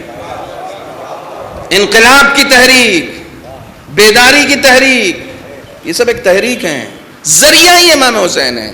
اور کل میں نے امام حسین کے ایک صدا کا ذکر کیا تھا, بہت توجہ رکھیے گا. ایک زمانہ تھا کہ جب ہم دین حسین کے ذریعے سے دیا کرتے تھے. بہت توجہ رکھیے گا, یہ زمانہ ہمارے بزرگوں کی یاد ہے. میں بار بار کہتا ہوں, میں صرف نوجوانوں کو ایڈریس کرتا ہوں, بزرگوں کو نہیں. بزرگوں نے اپنا کام کر دیا. اگر بزرگ اپنا کام نہ کرتے تو ہم جیسے لوگ ممبر پہ بیٹھتے ہی نہیں.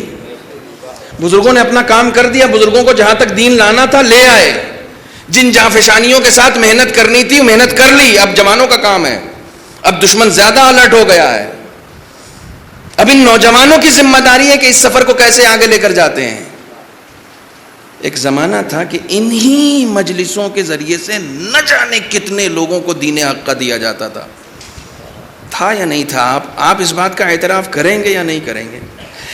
انہی مجلسوں کے ذریعے سے, انہی امام حسین کی قربانیوں کے ذریعے سے نہ جانے کتنے لوگوں کو اشہد ان علی ولی اللہ کہنے کا موقع نصیب ہوتا تھا, اسی ذکر حسین کی وجہ سے.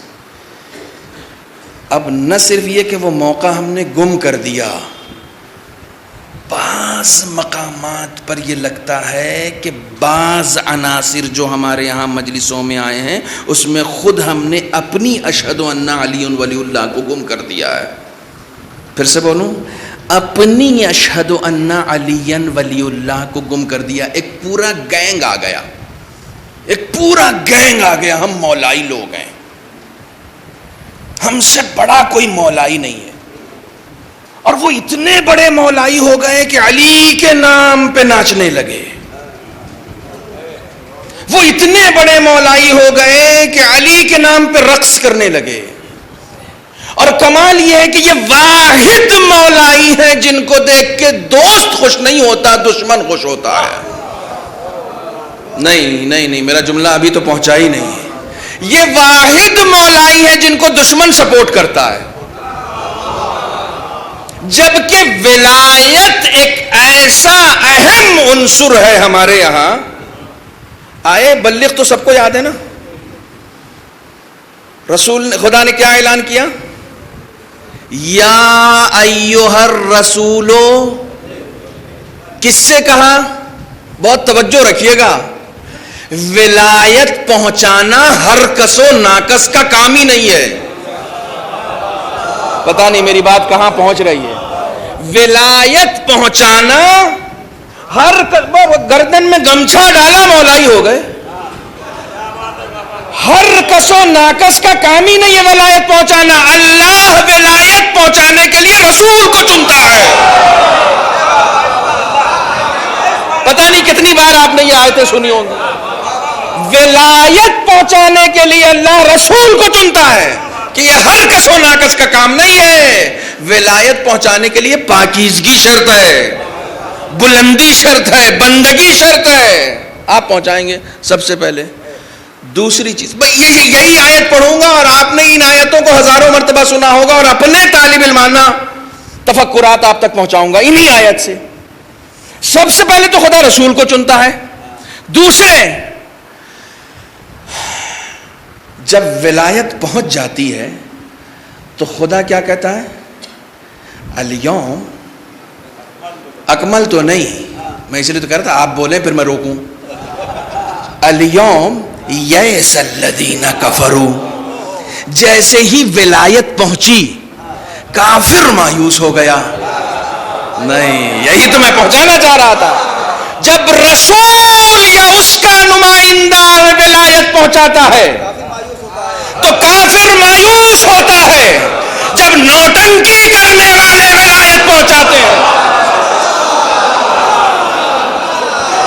ابھی جملہ مکمل نہیں ہوا. یہ ولایت جب خامنئی اور سیستانی نے پہنچائی ہے امریکہ کے کلیجے میں۔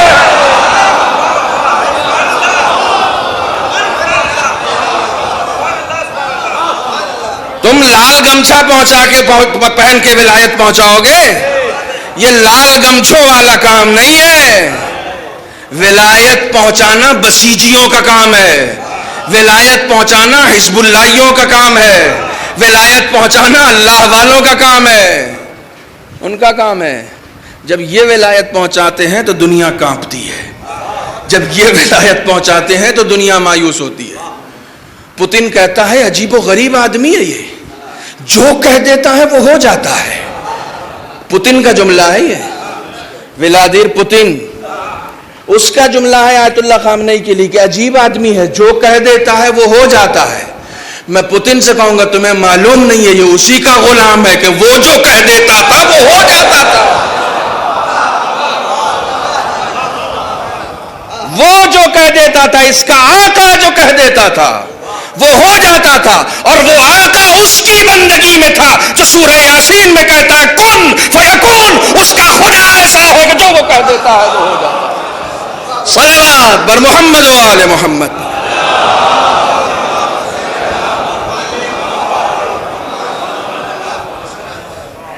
پھر ایک جملہ عرض کرنے جا رہا ہوں، ولایت والوں کی ذمہ داری اور ہے، ولایت والوں کی ذمہ داری سب سے زیادہ سخت ہے، سب سے زیادہ سخت ہے۔ جتنے بھی اللہ والے آپ کو ملیں گے، جتنے بھی اللہ والے، وہ سب راتوں کو گریہ کرنے والے لوگ ہیں، شب زندہ داری کرنے والے لوگ ہیں، خدا کے سامنے بندگی کرنے والے لوگ ہیں۔ سرداری انہی کا مقدر ہے، مقدر ہی ان کا ہے سرداری، یہ بندگی کرنے والے لوگ ہیں، یہ بندگی کرنے والے لوگ ہیں، جنہیں پاس ہو اپنے آقا کا، جنہیں پاس ہو اپنے مولا کا، جن کی زندگی میں خدا ہو۔ کچھ تو لحاظ رکھیں نا، کچھ تو لحاظ رکھیں۔ میری زندگی میں حسین ہے، امام جعفر صادق علیہ الصلوۃ والسلام نے ارشاد فرمایا کہ کونو، بہت مشہور حدیث ہے، اکثر آپ نے سنا ہوگا، کونو لنا دینا ولا تکونو علینا شینا، ہمارے لیے باعث زینت بنو، تم ہم سے جڑے ہوئے ہو، تم ہم سے جڑے ہوئے ہو۔ تمہیں لوگ دیکھ کے یہ نہیں کہتے یہ جعفر آباد کے لوگ ہیں، تمہیں دیکھ کے لوگ یہ کہتے ہیں یہ جعفر صادق کے لوگ ہیں۔ بڑا فرق ہے جعفر آباد کے ہونے میں اور جعفر صادق کے ہونے میں۔ ہم جعفر صادق والے لوگ ہیں، تو تم ہم سے جڑے ہوئے ہو۔ تمہیں دیکھ کے اگر لوگوں کو ہم نہ یاد آئیں تو پھر ہمارے شیعہ کیسے؟ تمہیں دیکھ کے لوگوں کو ہم عملی طور پر یاد آنے چاہیے نا۔ تقریر سنا کے، میں ہمیشہ یہ کہتا ہوں، تقریر سنا کے میں علی کو پہنچا دوں گا، تقریر کر کر کے میں علی کو پہنچا دوں گا، میرے بس کا ہے۔ آپ بڑے سے بڑا خطیب بلا لیجئے اور کہیے صاحب آج علی پہنچا دیجئے۔ بہت توجہ رکھیے گا، یہ بات آ گئی ہے اس لیے عرض کر رہا ہوں۔ آپ علی پہنچا دیجئے لوگوں میں۔ الفاظ کہاں سے لائیں؟ وہ قرآنی الفاظ کہاں سے لائیں علی کا تعارف کرنے کے لیے؟ وہ طہارت کہاں سے لائیں؟ وہ پاکیزگی کہاں سے لائیں؟ علی بتانا ہے، علی بتانا ہے۔ اب ہمارے ہاں قوم میں ایک مشکل اور ہو گئی ہے، ہم علی لیتے ہی اس سے ہیں جو علی کو چوتھا مان رہا ہے، یہ بھی ایک مشکل ہو گئی ہے، اس میں بھی ہم گر گئے ہیں۔ اس کو بلاتے ہیں کہ تم آ کے علی بتاؤ، ممبر دے رہے ہیں اس کو، تم بتاؤ علی کیا؟ ارے علی کے خود اس کے نزدیک علی پہلے نہیں ہے، تم اس سے کرو، تم بتاؤ علی کیا ہے؟ میاں جس کے پاس جو ہوگا وہی تو دے گا۔ یہ ساری چیزیں اثر انداز ہوتی ہیں میرے دوستو۔ پیٹ بھرنا ہے کہ ہاں بھائی علی والا ہے تو یہ لو، علی سے محبت کرتے ہو نا، یہ لو پیٹ بھرو، یہ پیٹ بھرنے کی جگہ تھوڑی ہے۔ پوری کائنات یہیں سے رزق کھا رہی ہے، لیکن یہ کمرشیل جگہ نہیں ہے۔ خدا کی قسم، ایک جملہ کہہ رہا ہوں، پھر کہہ رہا ہوں، سخت کہہ رہا ہوں، خدا کی قسم، عزاداری میں اسی دن سے جان آ جائے گی جس دن سے کمرشلائزیشن ختم ہو جائے گا، جس دن سے کمرشلائزیشن ختم ہو جائے گا یہاں سے، اسی دن سے جان آ جائے گی. ایسی ایسی مکاریاں، ایسی ایسی مکاریاں. اور اس کے بعد ذکر حسین. میرا تو وعدہ ہے. دوسرا فون اٹھایا، پوچھو کتنا دیں گے؟ پھر بتاتے ہیں ارے ابھی تو آپ کا وعدہ تھا. اما وعدہ رہنے دو. ہو رہا ہے؟ ہاں ہاں کر رہے ہیں. پھر وعدہ کیجئے گا، پھر کیجئے گا، پھر کیجئے گا آپ وعدہ. کوئی اثر نہیں ہوگا. امام حسن علیہ الصلاۃ والسلام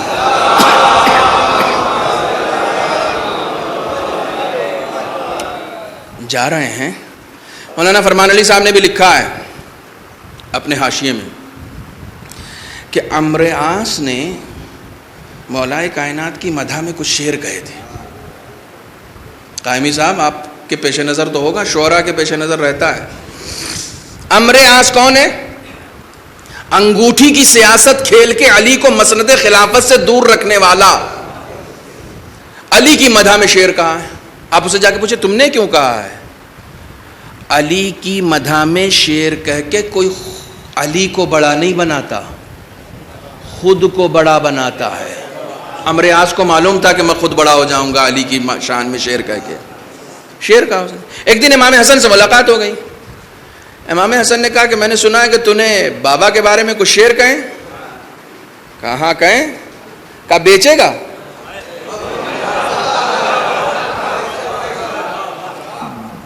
آپ کے شعور سماعت کو آج ہی تو چیک کرنا ہے. اب بیچے گا؟ تو وہ کنفیوز ہو گیا. اس طرح کی سیاست کھیلی نہیں تھی اس نے. وہ کنفیوز، کیا بیچے گا مطلب کیا؟ آپ خریدیں گے؟ کہاں؟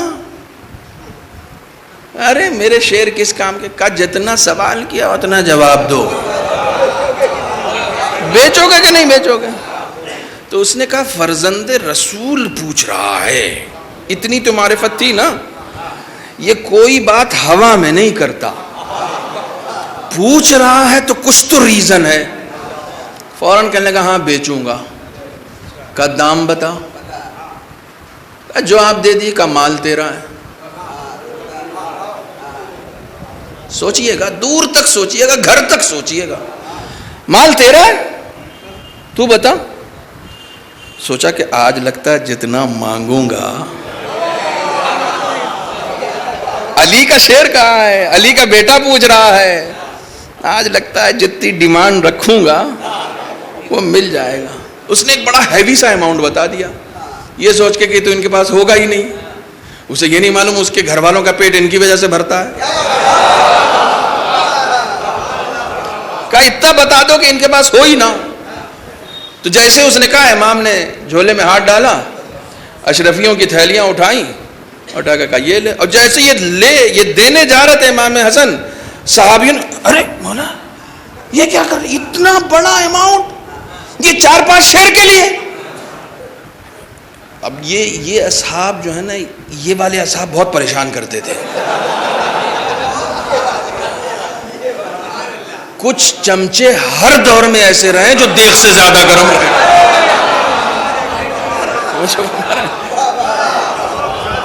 بھیا امام کو مشورہ دینا منع ہے، تم ہاتھ کھینچ رہے ہو، حد ہو گئی. امام کو کام کرنے دو. تو مولانا نے بہت ہیوی اماؤنٹ ہے، تھوڑا سا ڈسکاؤنٹ، تھوڑا بارگیننگ کچھ تو کیجیے. امام نے کہا نہیں، پکڑو. اٹھا کے دے دیا اس کو. امام اپنے راستے کا رک جا بتاؤں گا. ابے وہ اپنے راستے، پیسہ تو اس کو پیسے کے لیے تو کام کرتا تھا. وہ پیسے کے لیے کام نہیں کرتا تو امیر کے پاس تھوڑی رہتا. وہ تو پیسے کے لیے کام کرتا تھا. وہ اپنے راستے، امام اپنے راستے. اب صاحب یہ کیا کیا آپ نے اتنا بڑا اماؤنٹ، ہم لوگ روزانہ شکایت کرتے ہیں اپنی فقیری کی، آپ نے اتنا ہیوی اماؤنٹ دے دیا. کہا ریزن ہے. کہا کیا ریزن ہے؟ کہا تم نے ہمارے جد کا قول سنا ہے کہ جس نے علی کی مدح میں ایک بیت کہی، آگے کا آپ سناؤ نا، اللہ جنت میں اسے ایک بیت ہو گئی، روایت پہنچ گئی. تو مولا خریدا کیوں؟ کا خریدا اس لیے تاکہ محشر میں جا کے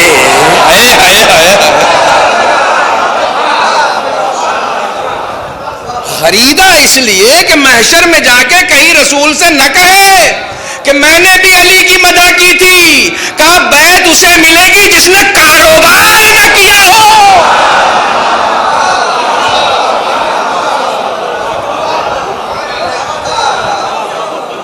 شاعری ہے تو کاروبار، ذاکری ہے تو کاروبار، نوحہ خوانی ہے تو کاروبار، کیا بنا دیا ہے؟ انڈسٹری ہے، عزاداری ہے، عزاداری حسین ہے، انڈسٹری نہیں ہے۔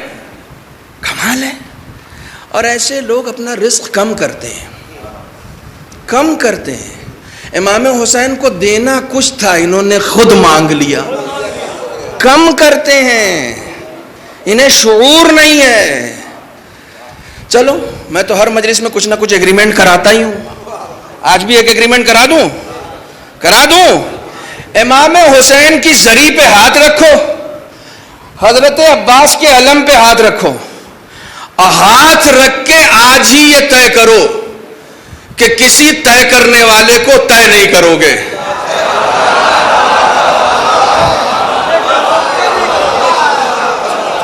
ایسے ہی میری مخالفت تھوڑی ہوتی ہے۔ آج ہی یہ طے کرو کہ کسی ارے مجلس حسین کرنی ہے، کاروبار کرنا ہے، کیا کرنا ہے بھائی؟ امام حسین کی مجلس کرنی ہے نا۔ تمہارے یہاں تو ہر 2 گھر چھوڑ کے ایک شاعر موجود ہے علی کی مدح کرنے والا۔ کاہے کو پیسہ دے کے ان کو بلانا ہے؟ جس نے خلوص کے ساتھ شعر کہا اسے بٹھاؤ نا، اپنی بندگی کو کمرشلائز نہیں کرو، ممبر پہ بٹھا رہا ہوں۔ بندگی کیا کہہ رہی ہے؟ بندگی یہ کہہ رہی ہے کہ اسے بٹھاؤ جو خدا کے لیے بیٹھے۔ بندگی کیا کہہ رہی ہے؟ اسے بٹھاؤ جو خدا کے لیے بیٹھے۔ لیکن تم سے اس نے پہلے ہی ایگریمنٹ کر لیا ہے کہ وہ خدا کے لیے نہیں بیٹھ رہا ہے۔ اگر خدا کے لیے بیٹھتا تو ہر حال میں بیٹھ جاتا، بیٹھ جاتا نا، نہیں بیٹھا نا۔ جب تک آپ نے اس کی ڈیمانڈ پوری، وہ ایک خاص پرٹیکولر چیز کے لیے آیا ہے، آپ نہیں دیجئے۔ دیکھیں جس دن آپ نے طے کر لیا نا، پھر کہوں جس دن آپ نے طے کر لیا کہ طے کرنے والے کو نہیں طے کریں گے، اسی دن طے ہو جائے گا کہ کتنے ذاکر ہیں اور کتنے تاجر ہیں۔ اسی دن طے ہو جائے گا۔ اور جب تک یہ چیزیں ختم نہیں ہوں گی، یہ مادیات ہے۔ معنوی جگہ پر جہاں آپ، یہ مسجد ہے، یہاں نماز پڑھاتے ہیں مولانا، جس دن مولانا یہ کہتے ہیں میں اتنا لوں گا، ان کی بھی نماز گئی، پیچھے پڑھنے والوں کی بھی گئی۔ جس دن میں مولانا علماء کے مجمع میں بتا رہا ہوں، شرعی مسئلہ بتا رہا ہوں، علماء کے مجمع میں بتا رہا ہوں، یہ شرعی مسئلہ ہے۔ جس دن مولانا یہ کہہ دیں گے کہ میں نماز پڑھانے کا اتنا لوں گا، اس دن ان کی بھی نماز گئی، پیچھے پڑھنے والوں کی نماز گئی۔ میاں جہاں دین کے ایک رکن کی اقتدا کرنی ہے، اگر وہاں کمرشلائزیشن آ جائے تو نماز چلی جاتی ہے۔ جہاں بیٹھ کے پورا دین دینا ہے،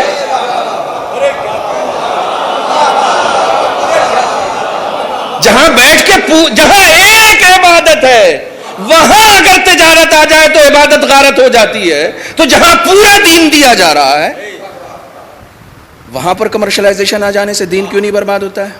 اور حضرت قاسم علیہ السلام کے روضے پر جو میں نے ایک مجلس پڑھی تھی، اس مجلس میں یہ واقعہ سنایا تھا۔ بہت سارے لوگ تھے، بہت سارے لوگ نہیں تھے، لیکن پھر سنا رہا ہوں۔ یہ امام حسن کا واقعہ تسلسل کے ساتھ آئیے، یہ آیت اللہ سیستانی کا واقعہ۔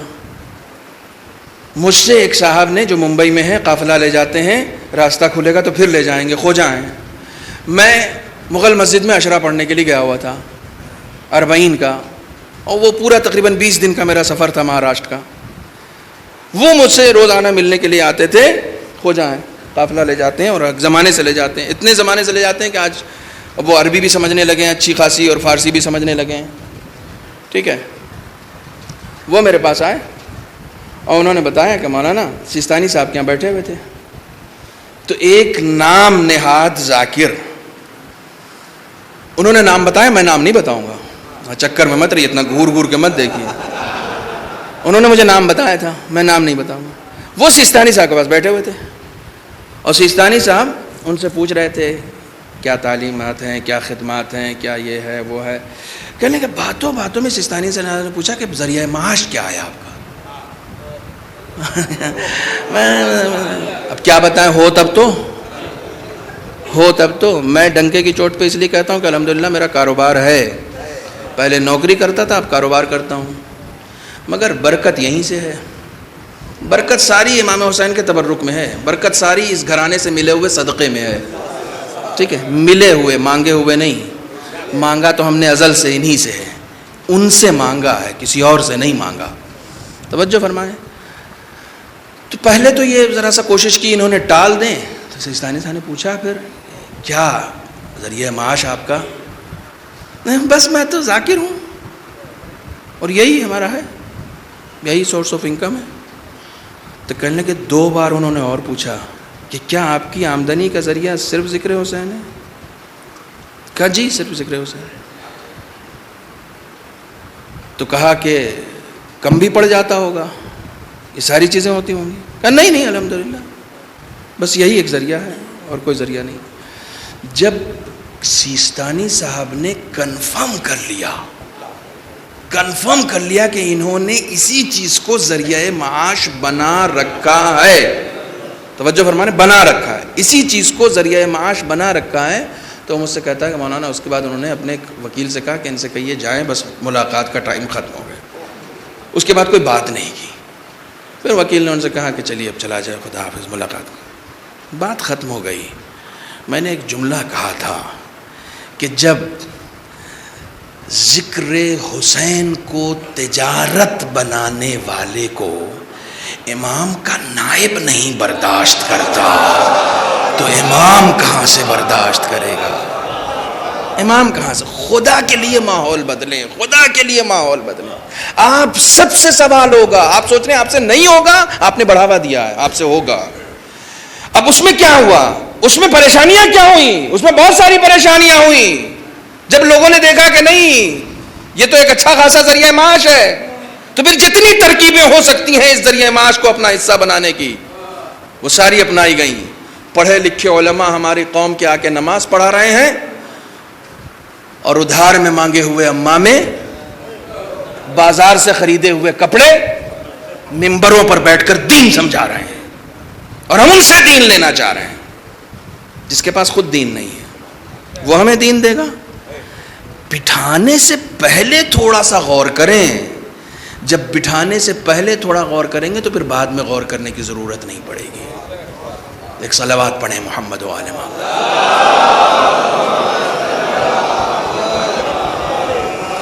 وقت میرا ہو چکا ہے، لیکن میں چونکہ ایک بات عرض کر رہا تھا لہٰذا اس کو عرض کرتا ہوا ہی آگے بڑھوں کہ آپ مجھ سے بتائیں کہ مولانا آپ علی سمجھائیے، علی بتائیں. میں یہ بات عرض کر رہا تھا نا، آپ کسی بڑے سے بڑے خطیب کو بلا کر لے آئیں کہ صاحب علی سمجھائیے، اس کے اندر مجال سخن نہیں ہے. مجال کہاں سے بتا پائے گا وہ علی جس علی کے لیے رسول نے کہا کہ میں نے علی کی فضیلت چھپائی ہے، وہ بیان کرے گا. رسول خدا نے کہا میں نے چھپائی علی کی فضیلت اس خطرے میں کہ کہیں کوئی علی کو حد سے زیادہ آگے نہ بڑھا دے. یعنی وہی نصیریوں کے ڈر سے. ٹھیک ہے، ہم اپنے اشعار میں نصیریوں کو پرموٹ کر رہے ہیں، تعریف کر رہے ہیں، دشمنان خدا کو پرموٹ کر رہے ہیں. یا رب میں ہم خیال نصیری نہیں مگر جو کچھ وہ کہہ رہے ہیں ذرا حسب حال ہے. اچھا حسب حال ہے، ہو جاؤ نصیری ہو جاؤ، چھوڑ دو خدا کو، خدا بعد میں تمہارا کام کرے گا، علی پہلے کر دیں گے. چھوڑ دو. یہ کیوں ہوتا ہے؟ آپ نہیں سمجھا سکتے، آپ نہیں بتا سکتے، آپ لاکھ کوشش کر لیں، مجال سخن نہیں ہے. مثلا میں ہمیشہ ایک مثال دیتا ہوں کہ ایک کوئی چھوٹی سی مخلوق. کل میں نے ایک مثال دی تھی کیاریوں کی. مثلا اس میں آپ نے کہا, میں نے کہا گلاب کا پھول آپ نے لگا رکھا ہے, آپ اس کو پانی دیتے ہیں. ایک اسی گلاب کے پھول کی مثال لے لیتے ہیں. فار ایگزامپل آپ تصور کیجئے کہ کسی نے گلاب کا پھول نہیں دیکھا ہو.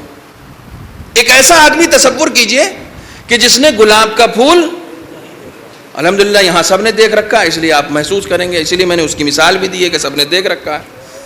اس کی پتیوں کی نرمی, اس کی شوخ مزاجی, اس کا حسن, اس کا رنگ, اس کا کانٹوں سے بھی وفا کرنا, یہ سب نے دیکھ رکھا ہے نا, یہ سب نے دیکھ رکھا ہے. تو ایک صلوات پڑھیں, ایک شعر یاد آ رہا ہے.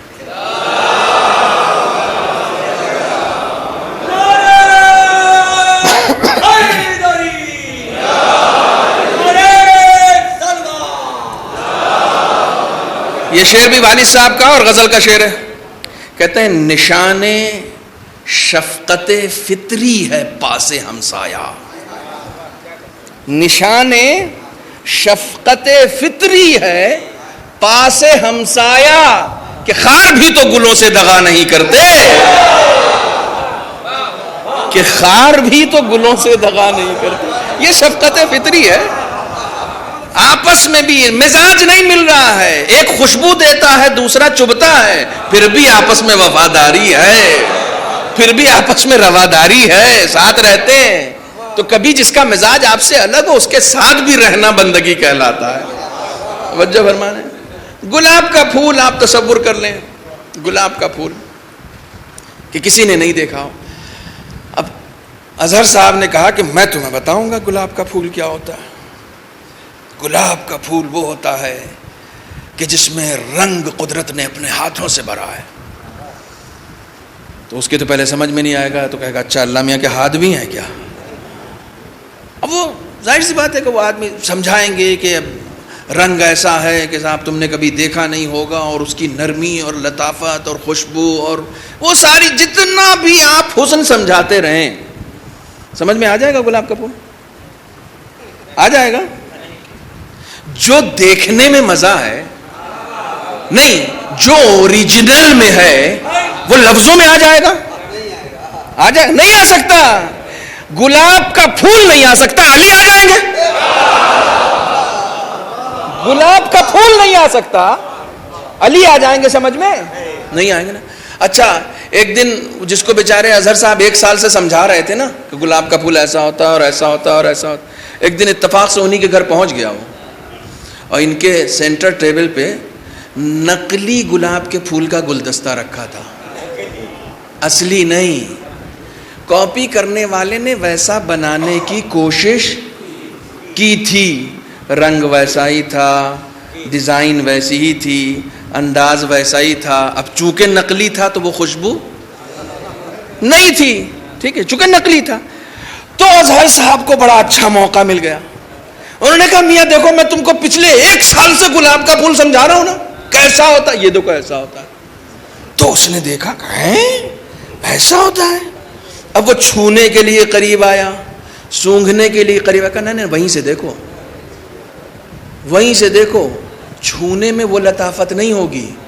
کیوں؟ کہا یہ اصلی تھوڑی ہے, یہ صرف دکھنے میں ویسا ہے, اس میں وہ خوشبو نہیں ہوگی, چونکہ یہ اس کی کاپی ہے, اس کے جیسا بنانے کی کوشش کی گئی ہے. اس کو دیکھ کے اس کو اتارنے کی کوشش کی گئی. وہ برملا کہتا ہے کہ میاں لفظوں میں وہ جان نہیں تھی, وہ لفظوں میں وہ جان نہیں تھی.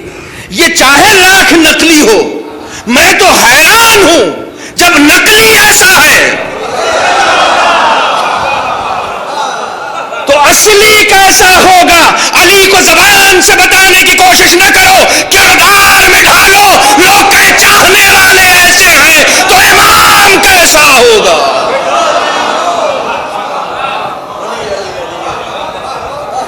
دیکھنے والا یہ کہ میاں غلام ایسے ہیں تو امام کیسا ہوگا, فالوور ایسے ہیں تو آقا کیسا ہوگا.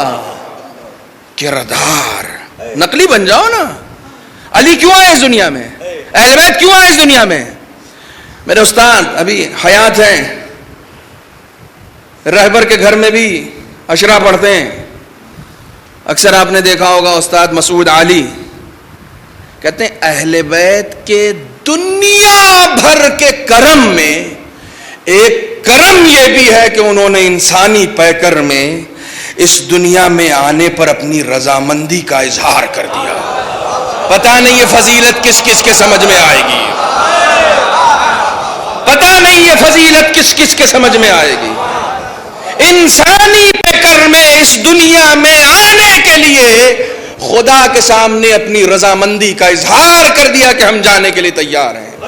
جو نور ہو اپنے آپ کو خاکی بنا کر اس دنیا میں آ گیا، کیوں؟ تاکہ ان خاکی لوگوں کو بندگی کا شعور مل سکے.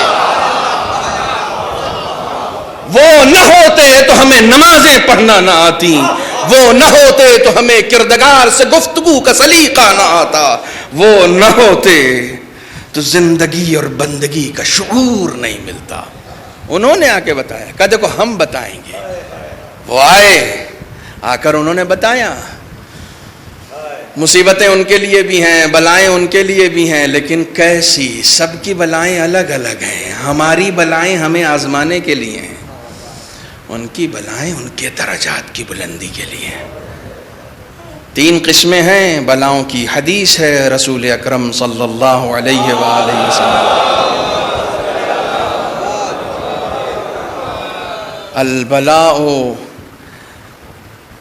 للکافر ادب وللمؤمن امتحان وللاولیاء درجہ.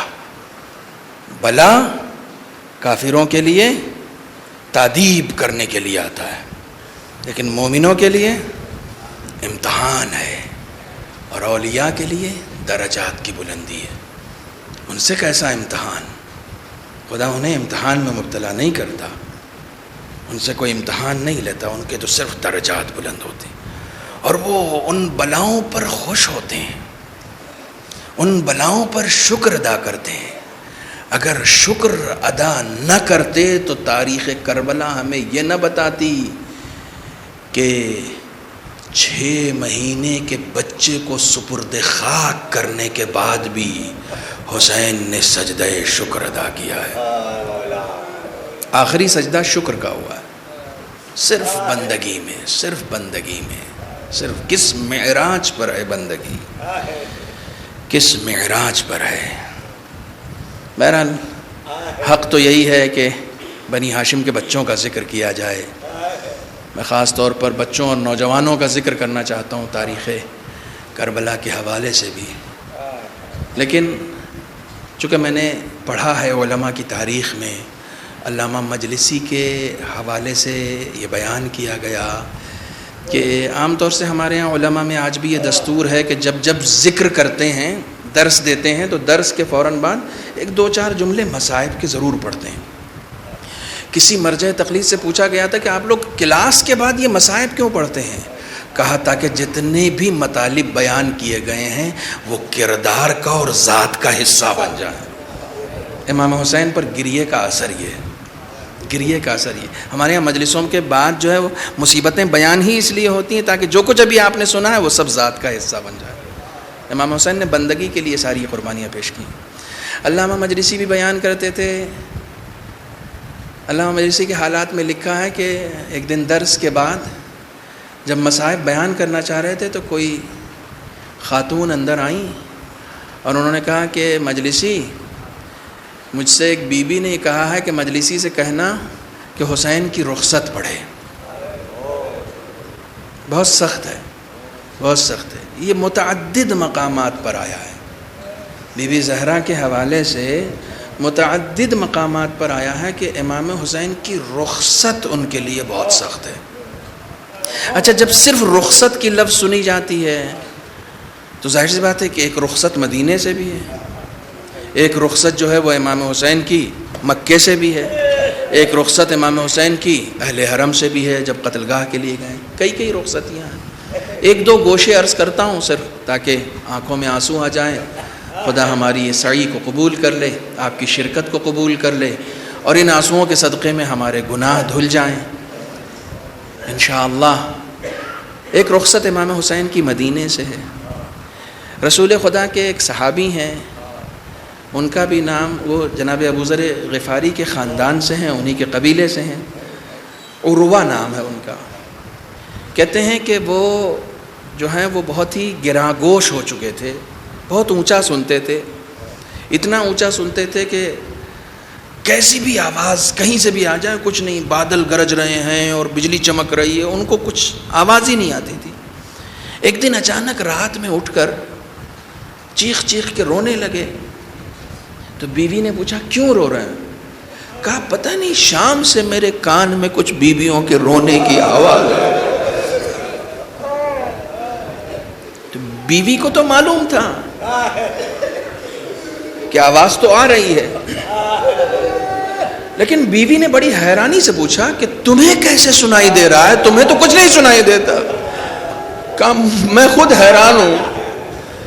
حیران ہوں کہ مجھے کچھ بھی نہیں سنائی دیتا، لیکن یہ بیویوں کے رونے کی آواز کیوں سنائی دیتا؟ تو بیوی نے بتایا تمہیں معلوم نہیں ہے حسین مدینہ چھوڑ رہے ہیں؟ تو حسین کے گھر کی جو عورتیں ہیں وہ گریہ کر رہی ہیں، وہ رو رہی ہیں، ان کے لیے بڑا سخت ہے کہ حسین مدینہ چھوڑ کر جائیں۔ یہ بہت سخت ہے ان کے لیے،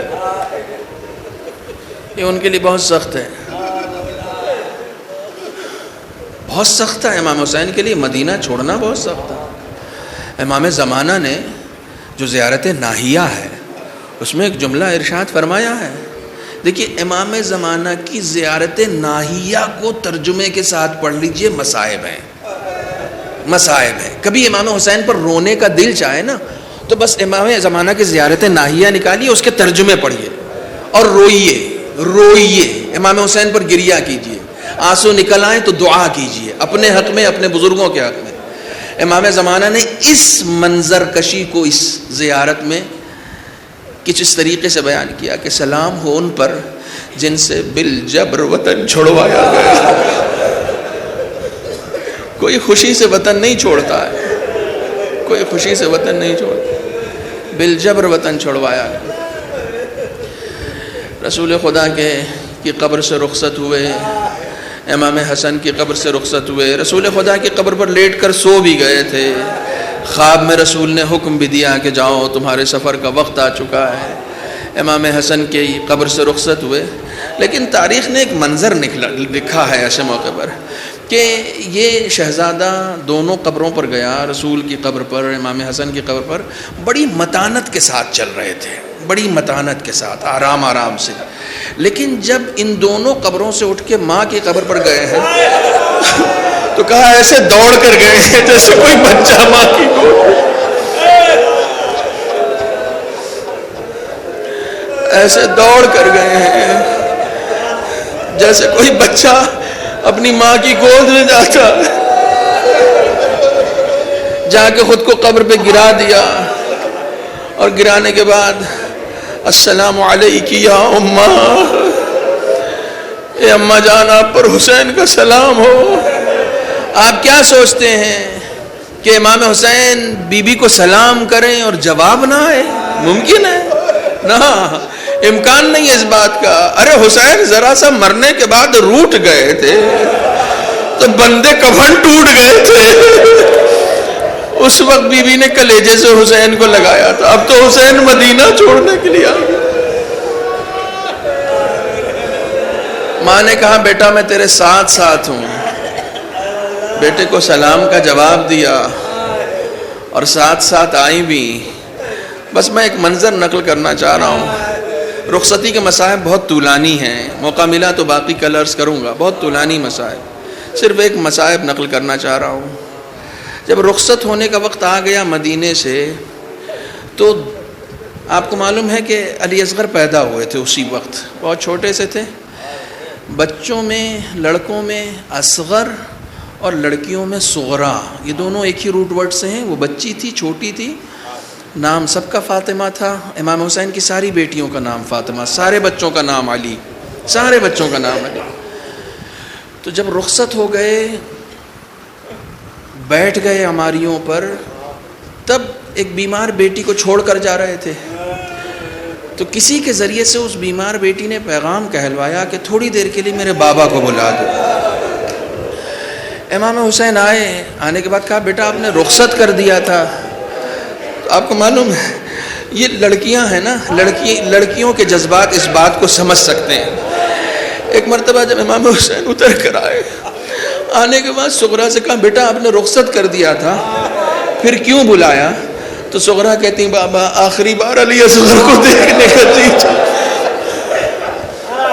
اگر ہو سکے تو ایک بار میرا اصغر مجھے دکھا دو۔ رباب کی گود سے پھر علی اصغر لیا گیا، امام حسین لے کر صغرا کے ہاتھ میں دیا۔ تاریخ کہتی ہے علی اصغر صغرا کے بازو سے لپٹ گئے، ابھی بہت پیدا ہوا ہے یہ بچہ،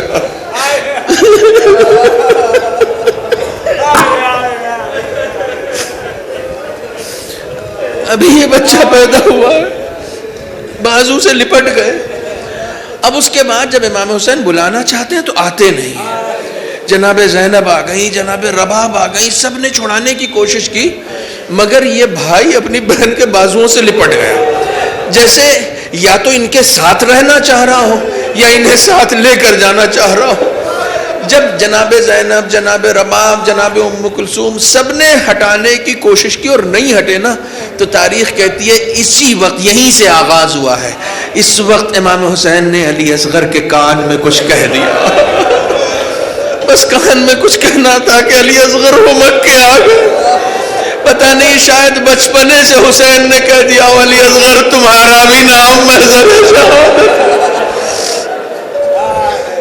بس یہ لٹا ہوا قافلہ جب کربلا پہنچا ہے، نہیں مجھے سارے منظر نہیں سنانے، جب یہ لٹا ہوا قافلہ کربلا پہنچا ہے نا اور امام نے جگہ پوچھ کر کہا کہ اتارو سواری ہماری یہیں اترے گی، یہیں ہماری گردنیں کٹیں گی، یہیں ہمارے مزار بنیں گے، یہ سب خبر کی ہے، تو جناب زینب نے فضہ کو بیچ کر فوراً کہا کہ میرے بھیا کو بلاؤ۔ جناب زینب نے کہا جلدی سے میرے بھیا کو بلاؤ۔ اب اس کے بعد امام حسین کہا بہن ابھی تک آپ اتری نہیں، کہا بھیا یہاں نہ رکے، کہا بھیا اس جگہ پر نہ رکے، کہا کیوں؟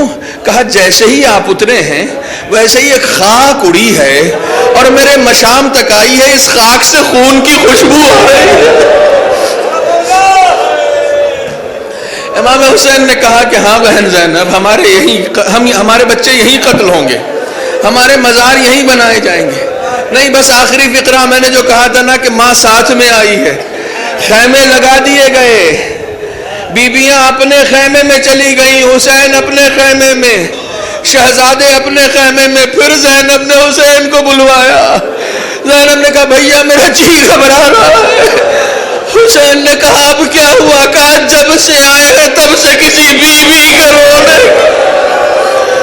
حسین کہتے بہن ابھی سے اتنی غریب ہو گئی کہ اپنی ماں کی آواز کو نہیں پہچانتی۔ ارے جب سے ہم نے مدینہ چھوڑا ہے اماں نے قبر چھوڑ دی۔